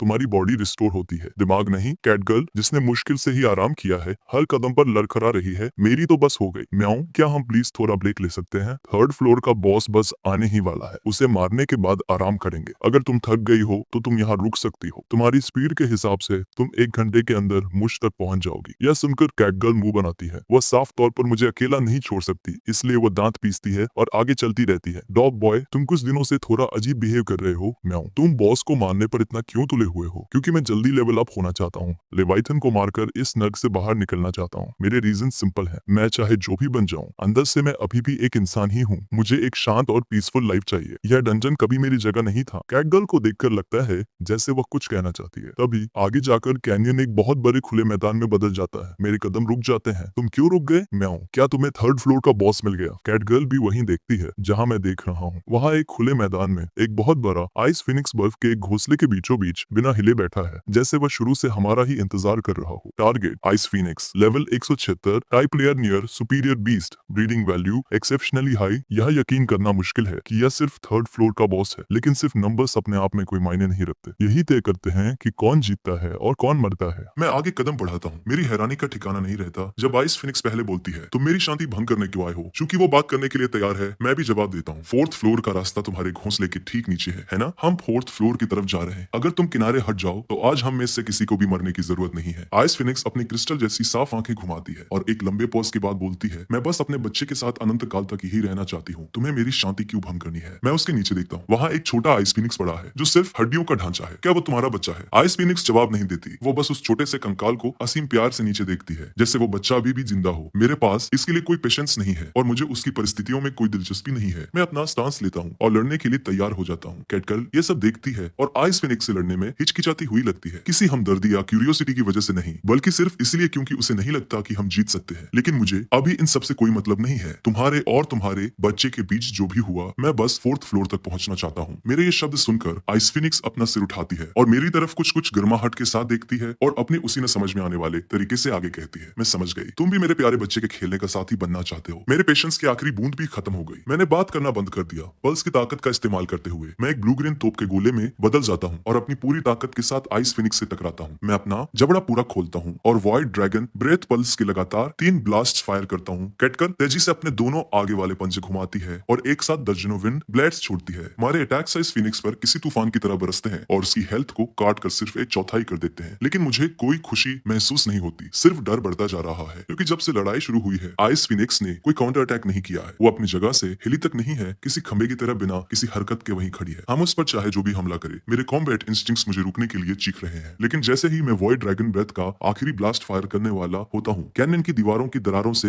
अचानक दर्जनों आइस बीस्ट्स बाहर आने लगते हैं। उसी पल आइस फिनिक्स, जो अब तक किसी पहाड़ की तरह शांत थी, फाइनली हिलती है। वो अपने पंख पर पूरी तरह खोलती है। अंदर आने वाले आइस बीस्ट टूटकर बिखरने लगते हैं, जैसे एक एक टुकड़ा करके पिघल रहे हो, और फिर बर्फीले पानी में घुल जाते हैं, जो सीधे आइस फिनिक्स के शरीर में भर जाता है और उसकी लगभग खाली हो चुकी हेल्थ बार को एक ही पल में वापस फुल कर देता है। मेरा दिल बैठ जाता है। लगता है आइस फिनिक्स का खेल खत्म हो गया है। वो एक भयानक एक्सप्लोसिव फोर्स के साथ अपने पंख फड़फड़ाती है और एक ऐसा तूफान लाती है जिसकी कल्पना भी नहीं की जा सकती। मेरी उंगलियों और पैरों के अंगूठों से बर्फ जमनी शुरू हो जाती है और एक ही सांस में मेरा पूरा धड़ बर्फ में जम जाता है। मेरे शरीर से चेतना तेजी से गायब होने लगती है। मेरी उस धुंधलाती हुई हालत में मुझे एक आवाज सुनाई देती है, टॉप बॉय भागो, तुमने गलत अंदाजा लगाया, हम उसके सामने कुछ भी नहीं है। इसके बाद सब कुछ डार्क हो जाता है। जब मुझे होश आता है तो मुझे नहीं पता होता कि कितना टाइम बीत चुका है। मैं अपनी आंखें खोलता हूँ और पाता हूँ कि मैं अब कैनियन में नहीं हूँ। मेरे सामने एक बूढ़े हिरन जैसी कोई चीज है जो गर्म जोशी से मुस्कुरा रही है। तुम जाग गए? उस बर्फीले मैदान में एक भयानक और चीरती हुई चीख तुरंत गूंज उठती है। 1 मिनट बाद मैं जमीन पर पड़ा हूँ। मेरा दिल अभी भी जोर से धड़क रहा है और मैं हवा के लिए हाँफ रहा हूँ। मैं वापस आसमान की तरफ देखता हूँ। मुझे अभी भी यकीन नहीं हो रहा है कि इस इतने बड़े और अजीब से बीस्ट ने मुझे बेहोशी की हालत में खाया नहीं। इतना ही नहीं, उसने मुझे अपने विशाल शरीर से ढक लिया और पूरे एक दिन और रात तक मेरा खुद से जागने का इंतजार किया। इस डंजन में अच्छे जीव भी हैं। यह उस हर बात को तोड़ देता है जो मुझे लगता था कि मुझे पता है। तो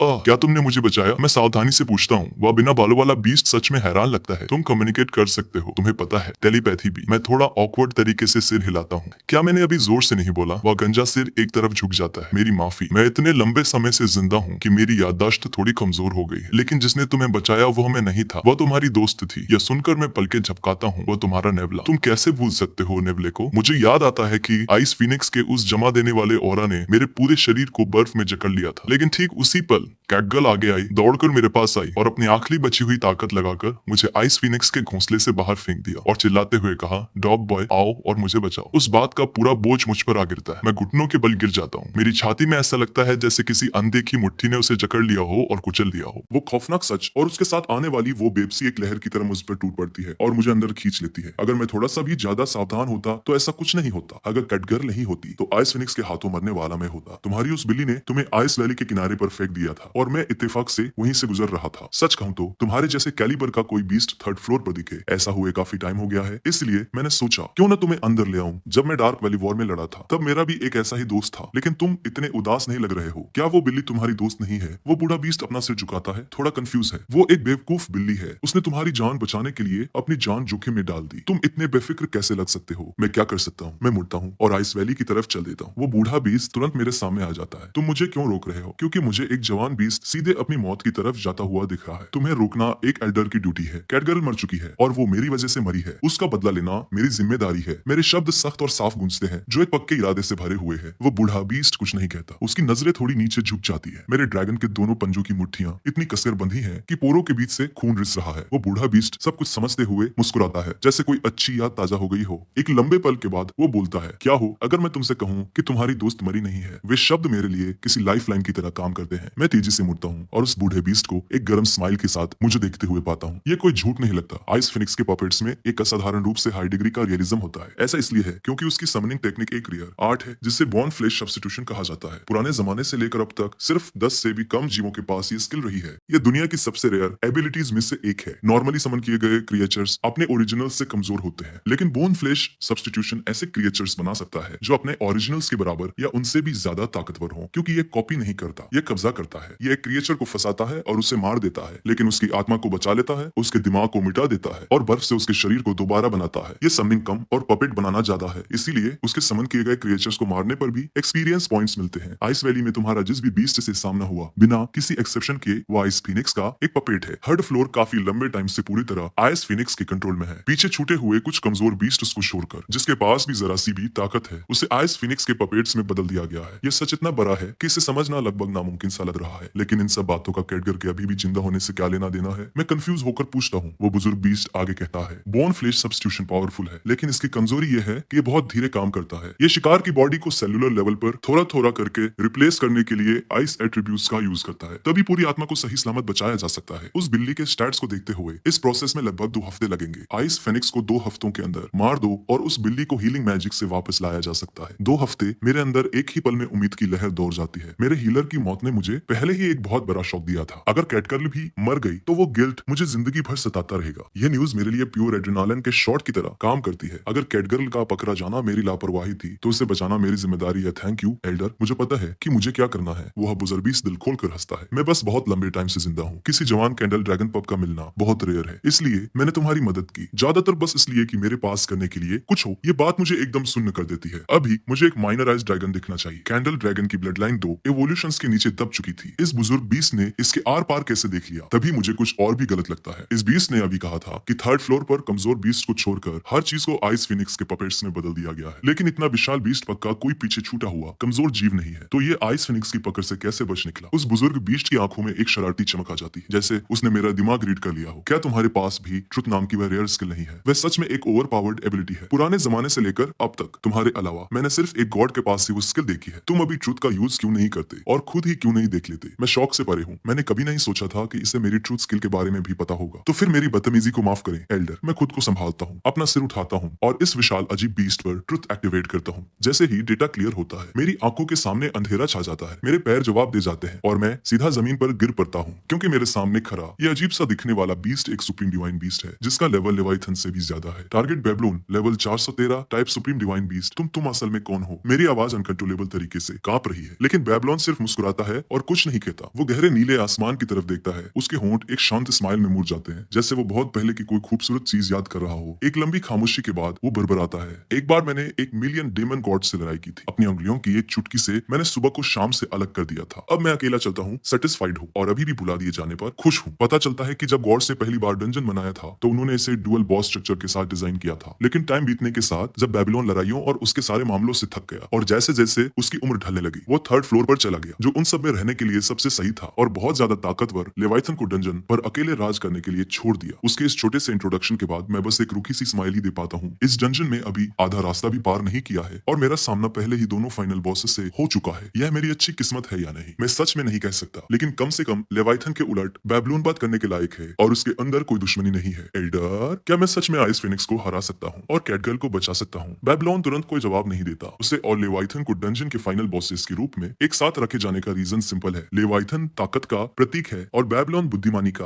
वो एक पल के लिए सोचता है, फिर वही सवाल मुझ पर वापस डाल देता है। ये डंजन है, तुमने अब तक जितने भी बीस्ट को मारा है, क्या उनमें से एक भी ऐसा था जिसका लेवल तुमसे ज्यादा न हो? बेबीलोन की वो शांत नजर मेरे पूरे शरीर में एक सिहरन दौड़ देती है। ये सिर्फ दया नहीं है, ये एक सच्चे ज्ञानी द्वारा एक ही सवाल में समेटे गए 1000 शब्द है। मैं एक ही पल में उसकी बात का वजन समझ जाता हूँ। बेबीलोन दुनियादारी से चाहे कितना भी दूर हो, वह अभी एक डंजन बॉस है और आइस फिनिक्स भी मुझे बचाने के उसके इस काम को डंजन के एक टैलेंटेड बीस्ट की तारीफ के तौर पर देखा जा सकता है। लेकिन एक फाइनल बॉस होने के नाते ऐसा हो ही नहीं सकता कि बेबीलोन मुझे कभी ये सिखाए कि दूसरे बॉस को कैसे मारा जाए। मैं एक लंबे पल के लिए सोच में अपना सिर झुकाता हूँ, फिर खड़ा होता हूँ। थैंक यू एल्डर, मैं समझ गया। मैं मुड़ता हूँ और आइस वैली की डायरेक्शन में चल देता हूँ। 2 हफ्ते नहीं 10 दिन। 2 हफ्ते बहुत ज्यादा रिस्की हो जाएंगे। कैटगर्ल शायद उतने टाइम तक जिंदा न रह पाए। 10 दिन मैं खुद को बस इतना ही टाइम दे रहा हूँ। मेरे बेहोश रहने का टाइम निकाल दे तो मेरे पास 9 दिन बचे हैं और उनमें से एक भी पल बेकार नहीं जाएगा। मैं आइस वैली के एंट्रेंस पर खड़ा होता हूँ, 10 किलो से ज्यादा वजन का बर्फ का एक टुकड़ा उठाता हूँ और फिर अपनी पूरी ताकत लगाता हूँ, उसे पल्स के साथ मिलाता हूँ और उसे पूरी ताकत से वैली में फेंक देता हूँ। उस थ्रो की बेहिसाब ताकत उस बर्फ को तोप के गोले जैसी तबाही मचाने वाली फोर्स दे देती है। वो 1 किलोमीटर से भी ज्यादा दूर बर्फ की दीवार से एक कान फाड़ देने वाले धमाके के साथ टकराता है और आवाज का वो धमाका दीवार से चिपके आइसबोर्न काइट्स को तुरंत गुस्से से भर देता है। कुछ ही पलों में वैली के एंट्रेंस के पास छिपे हुए 2 से 3 हजार आइसबोर्न काइट्स एक साथ हवा में उड़ जाते हैं, लेकिन उस भारी झुंड को देखकर मैं बस मुस्कुराता हूँ। बात यह है, आइस फिनिक्स अपने खुद के आइस पपेट्स को एब्जॉर्ब करके अपनी हेल्थ रिस्टोर कर सकती है। जब तक आइस वैली में आइस पपेट्स बचे रहेंगे, के आइस फिनिक्स को मारना लगभग इम्पॉसिबल है और आइस वैली के हर एक बीस्ट को एक आइस पपेट में बदल दिया गया है। तो खुद की पावर बढ़ाते हुए क्यों ना उसकी यह एबिलिटी ही छीन ली जाए। आइस वैली में दोबारा घुसने से पहले मैं इंटेंसिफाइड ग्रोथ को लेवल 2 पर अपग्रेड करने के लिए 40 अनलॉक पॉइंट्स खर्च करता हूँ। ये स्किल कॉम्बैट के बाहर पैसिवली हर मिनट 2 एक्सपीरियंस पॉइंट्स जनरेट करती है और मारने से मिलने वाले सारे एक्सपीरियंस को 4 गुना कर देती है। मैं अपना स्टांस लेता हूँ और आइस बोन काइट्स से भरे आसमान की तरफ अपना ड्रैगन का पंजा मोड़ता हूँ आइस वैली का सफाया करने के लिए 9 दिन, और तुम मेरा पहला बैच हो। और बिल्कुल इसी तरह 6 दिन बीत जाते हैं। आखिरी प्योरब्रेड कोर्टो बीस्ट पपेट के गिरने के साथ मेरा शरीर जवाब दे जाता है और मैं जमीन पर गिर पड़ता हूँ। नोटिफिकेशन, प्योरब्रेड कोर्टो बीस्ट का एक्सटिंक्शन हो गया है। 20 अनलॉक पॉइंट्स का एक्सटिंक्शन बोनस मिल गया है। टोटल अनलॉक पॉइंट्स 416, लेवल बढ़कर लेवल 16 हो गया है। ये आइस बॉर्न बीस्ट पपेट की 11वीं प्रजाति है जिसका मैंने एक्सटिंक्शन किया है। 6 दिन मैंने खुद को इतनी बार अपनी आखिरी लिमिट तक धकेला है कि मैं गिन भी नहीं सकता। मेरे करंट लेवल पर बची हुई आखिरी 2 प्रजातियों का सफाया करने से भी मेरा एक भी लेवल नहीं बढ़ेगा, लेकिन मुझे ये करना ही होगा। ना सिर्फ आइस फिनिक्स की इमॉर्टलिटी हमेशा के लिए छीनने के लिए, बल्कि इससे भी जरूरी 90% और अनलॉक पॉइंट्स इकट्ठे करने के लिए, जीत की गारंटी के लिए मुझे 2 स्किल्स को हर हाल में अनलॉक करना ही होगा। इस बीच आइस वैली की गहराई में आइस फिनिक्स बर्फ के एक अंडे के अंदर जमी हुई एक परछाई को बहुत ही कंफ्यूजन के साथ घूर रही। 10 दिन बीत चुके हैं। कायदे से सिर्फ लेवल 75 के एक बीस्ट को अब तक ऑर्गन लेवल तक पिघल जाना चाहिए था। फिर भी अंदर जमी हुई कैटेगरी की स्किन का सिर्फ 20% हिस्सा ही खराब हुआ है। उसका बाकी का शरीर लगभग पूरी तरह से सही सलामत है। आइस फिनिक्स ये महसूस कर सकती है कि गहरी बेहोशी में भी इस बिल्ली के दिमाग के एकदम कोर में कुछ बहुत पावरफुल है। एक खूंखार, कभी न हिलने वाली फीलिंग। वो फीलिंग उसके शरीर की वाइटैलिटी को जमने से रोक रही है और इसीलिए बोन फ्लेश सब्स्टिट्यूशन इतनी स्लो स्पीड से काम कर रहा है। लेकिन सबसे मजबूत इच्छा शक्ति भी आखिर में टूट ही जाती है। अभी आइस फिनिक्स की आंखों में कोई बेचैनी नहीं है, बल्कि कुछ बहुत ही टेंडर और पॉजिटिव फीलिंग है, क्योंकि उसके लिए ये सोचे जा सकने वाले सबसे बेहतरीन पपेट्स में से एक है। लेकिन तभी एक आवाज आइस नेस्ट की शांति को तोड़ देती है। आइस फिनिक्स सिर से लेकर पूंछ तक कांप जाती है, अपना सिर उठाती है और अपनी आंखों के सामने खड़े ड्रैगन टाइप बीस्ट को अविश्वास से घूरती है। तुमने मेरी ताकत को अपनी आंखों से देखा है। तुमने वापस आने की हिम्मत कैसे की? सिर्फ 9 दिनों में मेरे अंदर से निकल रही किलिंग इंटेंट 10 गुना से भी ज्यादा बढ़ गई। मैं आइस फिनिक्स की नजरों से एकदम ठंडी, घमंड भरी आंखों से नजरें मिलाता हूँ और शांति से कहता हूँ, क्या तुम्हारी माँ ने तुम्हें कभी नहीं सिखाया कि किसी को उसकी मर्जी के बिना कैद करके रखना कानून के खिलाफ? इस बार आइस फिनिक्स के उस पुराने घमंड का कोई नामो निशान नहीं है। वह सच में मुझे एक खतरे की तरह देख रही है। 9 दिन पहले आइस फिनिक्स ये देखकर हैरान थी कि इतना पावरफुल बीस्ट अभी भी 3rd फ्लोर पर घूम रहा था, लेकिन उसकी नजरों में मैं अभी भी इतना ताकतवर नहीं था जिसे सीरियसली लिया जाए। ज्यादा से ज्यादा एक एवरेज कमजोर बीस्ट से बस थोड़ा सा ज्यादा ताकतवर। लेकिन सिर्फ 9 दिनों में अब वो इस छोटे से जीव में एक ऐसा ट्रांसफॉर्मेशन देख रही है जिसने सब कुछ पलट कर रख दिया है। ये नहीं कहा जा सकता कि कैट गर्ल और कितनी देर तक टिक पाएगी। मैं कोई फालतू बात नहीं करता। मैं एक कदम आगे बढ़ाता हूँ, एक बिजली की लकीर में बदल जाता हूँ जिसका निशाना सीधा आइस फिनिक्स का चेहरा है, और बिना किसी रहम के उसके चेहरे पर एक किक मारता हूँ। उस इम्पैक्ट से 1 करोड़ शॉक वेव निकलती है जो जमीन को किसी ब्लेड की तरह चीर देती है। आइस फिनिक्स अपने शॉक से बाहर आती और गुस्से से फट पड़ती है। उसकी नजरें मुझ पर लॉक हो जाती है और वो एक जमा देने वाली फ्रीजिंग ब्रेथ छोड़ती है। लेकिन जैसे ही वो ब्रेथ उसके मुंह से बाहर निकलती है, आइस फिनिक्स ये देखकर सुन्न रह जाती है कि जो छोटा ड्रैगन ठीक उसके चेहरे के सामने था वो ऐसे गायब हो गया है जैसे उसने टेलीपोर्ट किया हो। यहाँ ऊपर पागल, मेरी आवाज ठीक ऊपर से आती है। आइस फिनिक्स तेजी से अपना सिर ऊपर करती है और देखती है कि मैं किसी तरह हवा में लगभग 1 किलोमीटर ऊपर छलांग लगा चुका हूँ और मेरे जबरे में एक व्हाइट ड्रैगन ब्रेथ बन रही है जो इतनी ज्यादा झुलसा देने वाली है कि उसके आसपास का स्पेस भी मुड़ने लगा है। पिछली बार जब उसने व्हाइट ड्रैगन ब्रेथ के 4 ब्लास्ट झेले थे तो आइस फिनिक्स पूरी तरह से अपनी इमोर्टैलिटी पर डिपेंड थी और उसने हमारे उस पूरे हमले को किसी जोकर के शो की तरह देखा था। हमें बिल्कुल भी सीरियसली नहीं लिया था। लेकिन इस बार बात अलग है। 1000 सालों से ज्यादा टाइम से शांत पड़ा उसका एक इंस्टिंक्ट उसे चीख चीख कर कहा है अगर वो इसे भी उसी तरह से झेलती है तो भले ही वो बच जाए, वो लड़ने की अपनी पूरी एबिलिटी खो देगी। 1 सेकंड के 1000वें हिस्से में आइस फिनिक्स माना का एक ऐसा भयानक तूफान बुलाती है जिसकी कल्पना भी नहीं की जा सकती और अपने ठीक ऊपर एक के बाद एक आइस बैरियर्स की कई लेयर्स बना देती है। Total 5 layers. आइस फिनिक्स के ऊपर एक कभी ना टूटने वाला किला बन जाता है, व्हाइट स्काई पियर्स। मैं अपने जबरे से सैकड़ों मीटर लंबा आग का एक गोला फायर करता हूँ जो पूरे आसमान को झुलसा कर लाल रंग की एक दरकती हुई चादर में बदल देता है। पहला बैरियर टकराने से पहले ही भाप बनकर उड़ जाता है, फिर दूसरा, तीसरा और चौथा। आइस फिनिक्स का चेहरा खौफ से सफेद पड़ जाता है। जैसे ही आखिरी फ्रॉस्ट बैरियर पलक झपकते ही टूटता है, वो आग का गोला उस आइस नेस्ट के साथ एक ही झटके में सीधे आइस फिनिक्स के शरीर के आर पार हो जाता है। आइस फिनिक्स की एक भयानक चीरती हुई चीख पूरी आइस वैली में गूंज उठती है। एक ही वार और उसकी आधी हेल्थ खत्म हो गई। अगर उन 5 फ्रॉस्ट बैरियर्स ने ज्यादातर ताकत को एब्जॉर्ब न किया होता तो वो वार आइस फिनिक्स को तुरंत जान से मारने के लिए काफी होता। कैसे? तुम इतने ताकतवर कैसे हो गए? मैं दर्द से जमीन पर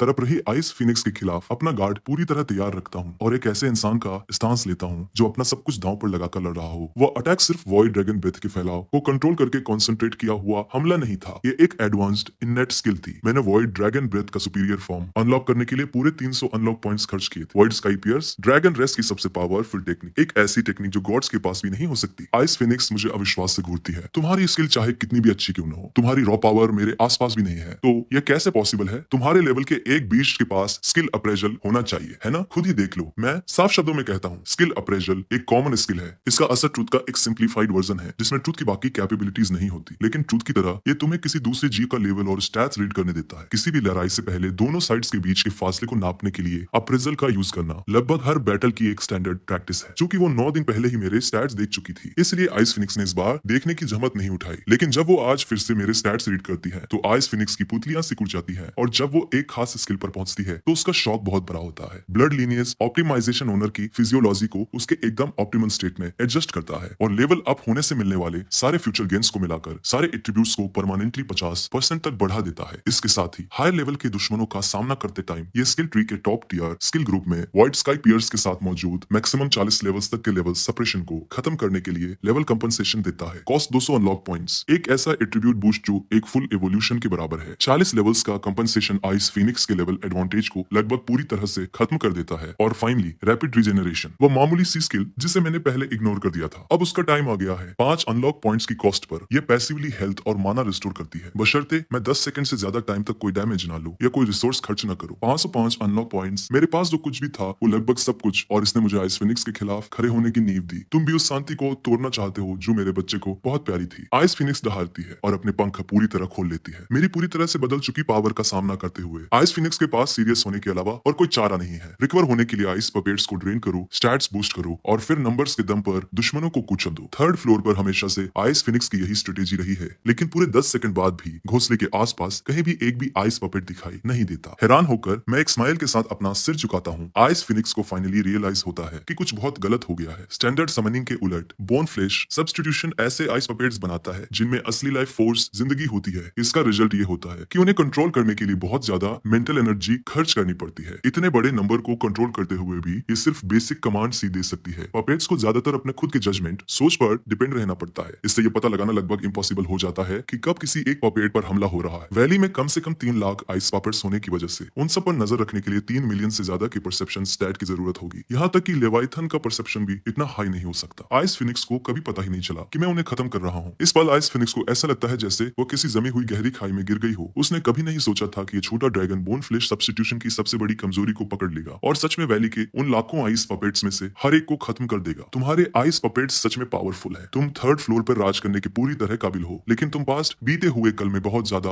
उलझी हुई हो। मेरे एक्सपीरियंसेस अनुभव भी कुछ कुछ तुम्हारे जैसे ही रहे हैं। मैंने भी अपने प्यारों को अपने सामने मरते हुए देखा है। बेबीलोन ने मुझे तुम्हारी कहानी बताई। तुम्हारे बच्चे के साथ जो हुआ वो सच में एक ट्रेजेडी, दुखद घटना थी, लेकिन मैं तुम्हें इसलिए हरा सकता हूँ क्योंकि मेरी नजरें हमेशा आगे की तरफ रहती है। मैंने जिन्हें खोया है उन्होंने मुझे वो बनाया है जो मैं आज हूँ, लेकिन तुम अभी भी उनकी यादों में कैद हो। बेबीलोन, उस नाम को सुनते ही आइस फिनिक्स बुरी तरह कांप उठती है। उसकी आंखों का शौक गुस्से में बदल जाता है। वो कभी न मरने वाला पुराना खंडर। आइस फिनिक्स अपने पंख फड़फड़ाती है और एक भयानक तूफान खड़ा कर देती है। उसके शरीर का सारा माना उसके पंखों में भर जाता है। जैसे ही उसके पंखों की चमक अपने पीक चरम पर पहुंचती है, आइस फिनिक्स अपने पंखों को नीचे की तरफ जोर से झटकती है और माना का एक ऐसा भयानक तूफान छोड़ती है जिसकी कल्पना भी नहीं की जा सकती। ये जहां भी पहुंचता है वहां की हवा भी जमकर सॉलिड हो जाती है, और मैं जो रैपिड रिजनरेशन से पहले ही पूरी तरह रिकवर हो चुका हूँ, अपनी जिंदगी का सबसे पावरफुल वार करता हूँ। Comet strike white sky pierce जैसे अपने जबड़े से एक तारा फायर कर रहा हूँ, और एक ऐसी भयानक गर्मी जो उस दुनिया को भी पिघला दे जिसे पूरी तरह से जमे हुए होना चाहिए था। एक तरफ पूरा स्पेस जम रहा है, दूसरी तरफ वे ग्लेशियर्स बर्फ के पहाड़ पिघलने लगते हैं जो 10,000 सालों से नहीं पिघले थे। बर्फ और आग आपस में टकराते हैं और चकाचौंध कर देने वाली रोशनी का जो धमाका होता है उसे शब्दों में बयान नहीं किया जा सकता। एक समय की बात है, बहुत पहले, जब डंजन पहली बार बना था तो वहाँ सिर्फ केओस अराजकता था। पुराने जमाने में यहाँ लाए गए बीस्ट ने आपस में 5 फ्लोर्स बांटने के लिए खूंखार और खूनी जंग लड़ी। उस कभी न खत्म होने वाले कत्लेआम के अनगिनत सालों के बाद एक फिनिक्स का जन्म हुआ। सिर्फ अपनी ताकत के दम पर उसने सारी लड़ाइयों को खत्म कर दिया और इस 5 फ्लोर के डंजन के अंदर प्योर पीस पूरी तरह शांति वाली एक जगह बनाई। एक टाइम था जब ये जगह पक्षियों के चहचहाने से गूंजती थी और जमीन के हर इंच पर गर्माहट खिली रहती थी। यहाँ तक कि बेबीलोन, जो फाइनल बॉसेस में से एक था, वो भी उसकी उस शांत दुनिया में रहने के लिए थर्ड फ्लोर पे आ गया था। बाद में फिनिक्स ने अपनी रीबर्थ, पुनर्जन्म की पावर का यूज किया, समय समय पर दुनिया की नफरत को एब्जॉर्ब किया, खुद को आग के हवाले कर दिया और उस सारी नफरत को इस सेंचुरी पवित्र जगह से दूर ले जाने के लिए राख से एक नए रूप में फिर से जन्म लिया। जब तक कि एक दिन फिनिक्स का एक बच्चा नहीं हुआ। उस बच्चे ने अपनी माँ की जिम्मेदारियां ले ली और डंजन के थर्ड फ्लोर पर इस स्वर को बनाए रखने में मदद करने लगा। लेकिन फिनिक्स और उसके बच्चे को जो नहीं पता था वो ये था कि नफरत और लालच को कभी भी पूरी तरह से मिटाया नहीं जा सकता। डंजन का लॉर्ड लेवाइथन यहाँ के बीस्ट्स को इतनी आसानी से जीने की परमिशन नहीं दे सकता था। बीस्ट बीस्ट को बीस्ट सी रहना चाहिए, मारने, इवॉल्व होने और ठंडे पड़ने के उस कभी न खत्म होने वाले साइकिल चक्र में फंसे हुए। इसलिए लेवाइथन थर्ड फ्लोर पर आया, फेनिक्स के बच्चे को मार डाला और थर्ड फ्लोर के सारे बीस्ट्स की इंटेलिजेंस से सोचने समझने की ताकत छीन ली, उन्हें बिना दिमाग का बना दिया, जो किलिंग मशीन्स के अलावा और कुछ नहीं थे। फिनिक्स को अभी भी याद है कि उसके बच्चे ने अपने आखिरी पलों में क्या कहा था, कितना अच्छा होता अगर ये शांति हमेशा के लिए बनी रहती, काश हम इस डंजन के श्राप को तोड़ पाते। बेबीलोन, तुम लेवाइथन के बराबर इस डंजन के एक लॉर्ड हो, तुम चुपचाप खड़े कैसे देखते रहे और लेवाइथन को यहाँ मेरी बनाई हुई हर चीज तबाह कैसे करने दी? उस सवाल का सामना करते हुए बेबीलोन का जवाब सिर्फ 3 शब्दों का होता है, मैंने कोशिश की थी। बेबीलोन ने मुझे तुम्हारी कहानी बताई। मरती हुई आइस फिनिक्स का सामना करते हुए मेरी आंखों का गुस्सा धीरे धीरे पिघल जाता है और उसकी जगह वो दया ले लेती है, जिसे मैंने अपने अंदर बहुत गहराई में दबा रखा था। अपने आखिरी पलों में आइस फिनिक्स अपनी नजरें मुझ पर टिका देती है। मैं बस यही चाहती थी कि चीजें वैसी ही रहे जैसी वे पहले थी, सब लोग शांति से रहे इस दुनिया में और कोई कत्लेआम ना हो। लेकिन तुमने जो किया है वो मारने से भी ज्यादा क्रूर निर्मम है। मैंने इस दुनिया को वैसा बनने से रोक दिया जैसा लेवाइथन चाहता था। मैं बस थर्ड फ्लोर की शांति को बचाना चाहती थी और उस श्राप को तोड़ना चाहती थी जो बीस्ट्स को इस डंजन से बांधता है। लेकिन तुमने जो किया है वो बिल्कुल वही है जो लेवाइथन चाहता है। तुम खुद वही बीस्ट बन गए हो जिसकी लेवाइथन को चाहत है। आइस फिनिक्स अपनी आंखें बंद कर लेती है, लेकिन वो अभी मरी नहीं है। वो बस इन आखिरी पलों में और कुछ नहीं कहना चाहती। मैं आइस फिनिक्स को घूरता हूँ और सोच में डूब जाता हूँ जब तक कि आइस फिनिक्स फाइनली अपनी आखिरी सांस नहीं ले लेती। मैं एक शब्द भी नहीं कहता, मैं तुम्हारे लिए वो श्राप तोड़ दूंगा। वे शब्द मेरे मुंह से नहीं निकलेंगे क्योंकि वे सच नहीं है। भले ही मैं किसी दिन लेवाइथन को मार दूं और इस डंजन से बाहर निकल जाऊं, कोई और बीस्ट उसकी जगह लेने के लिए खड़ा हो जाएगा। मुझे माफ करना, मैं तुम्हारी तरह महान नहीं बन सकता। इतने बड़े सपने सिर्फ इल्यूजन्स, भ्रम होते हैं। मैं बस इतना चाहता हूँ कि मेरे आसपास के लोग मुझसे दूर जाना बंद कर दे। आखिर में मैं वही बोलता हूँ जो सच में मेरे दिल में है। मुझे नहीं पता कि यह मेरा इमेजिनेशन वहम है या नहीं, लेकिन जैसे ही वे शब्द मेरे मुंह से निकलते हैं, आइस फिनिक्स के बेजान चेहरे पर मौजूद वो आखिरी पछतावा मिटता हुआ सा लगता है और उसकी जगह एक बहुत ही हल्की सी शांति ले लेती है। एक हल्की सी आवाज के साथ आइस फिनिक्स का शरीर पूरी तरह से टूटकर बिखरी हुई बर्फ के एक मैदान में बदल जाता है। नोटिफिकेशन, लेवल बढ़कर लेवल 17 हो गया। मैन क्वेस्ट पूरा हुआ, 80 अनलॉक पॉइंट्स मिल गए। आइस फिनिक्स की मौत के साथ ग्लेशियर्स पिघलने लगते हैं और टेम्परेचर साफ तौर पर बढ़ जाता है। मैं अपनी नजरें घुमाता हूँ और पास ही एक कोने में मुझे वो बर्फ का अंडा दिखाई देता है जिसमें कैटकल है। उसकी प्रेजेंस बहुत हल्की है लेकिन वो जिंदा है। मैं फाइनली खुद को सांस लेने देता हूँ। जैसे ही मैं कैटकल को आजाद करने के लिए उस बर्फ के अंडे की तरफ बढ़ता हूँ, आइस फिनिक्स के बचे हुए टुकड़ों के बीच अचानक कुछ हिलता है। मलबे से कुछ लुढ़कता हुआ बाहर आता है। क्यूरियस, उत्सुक होकर मैं पास जाता हूँ और उसे उठा लेता हूँ। ये पकड़ने में जेड एक तरह का कीमती पत्थर की तरह स्मूथ और गर्म लगता है और ये अंडे के साइज का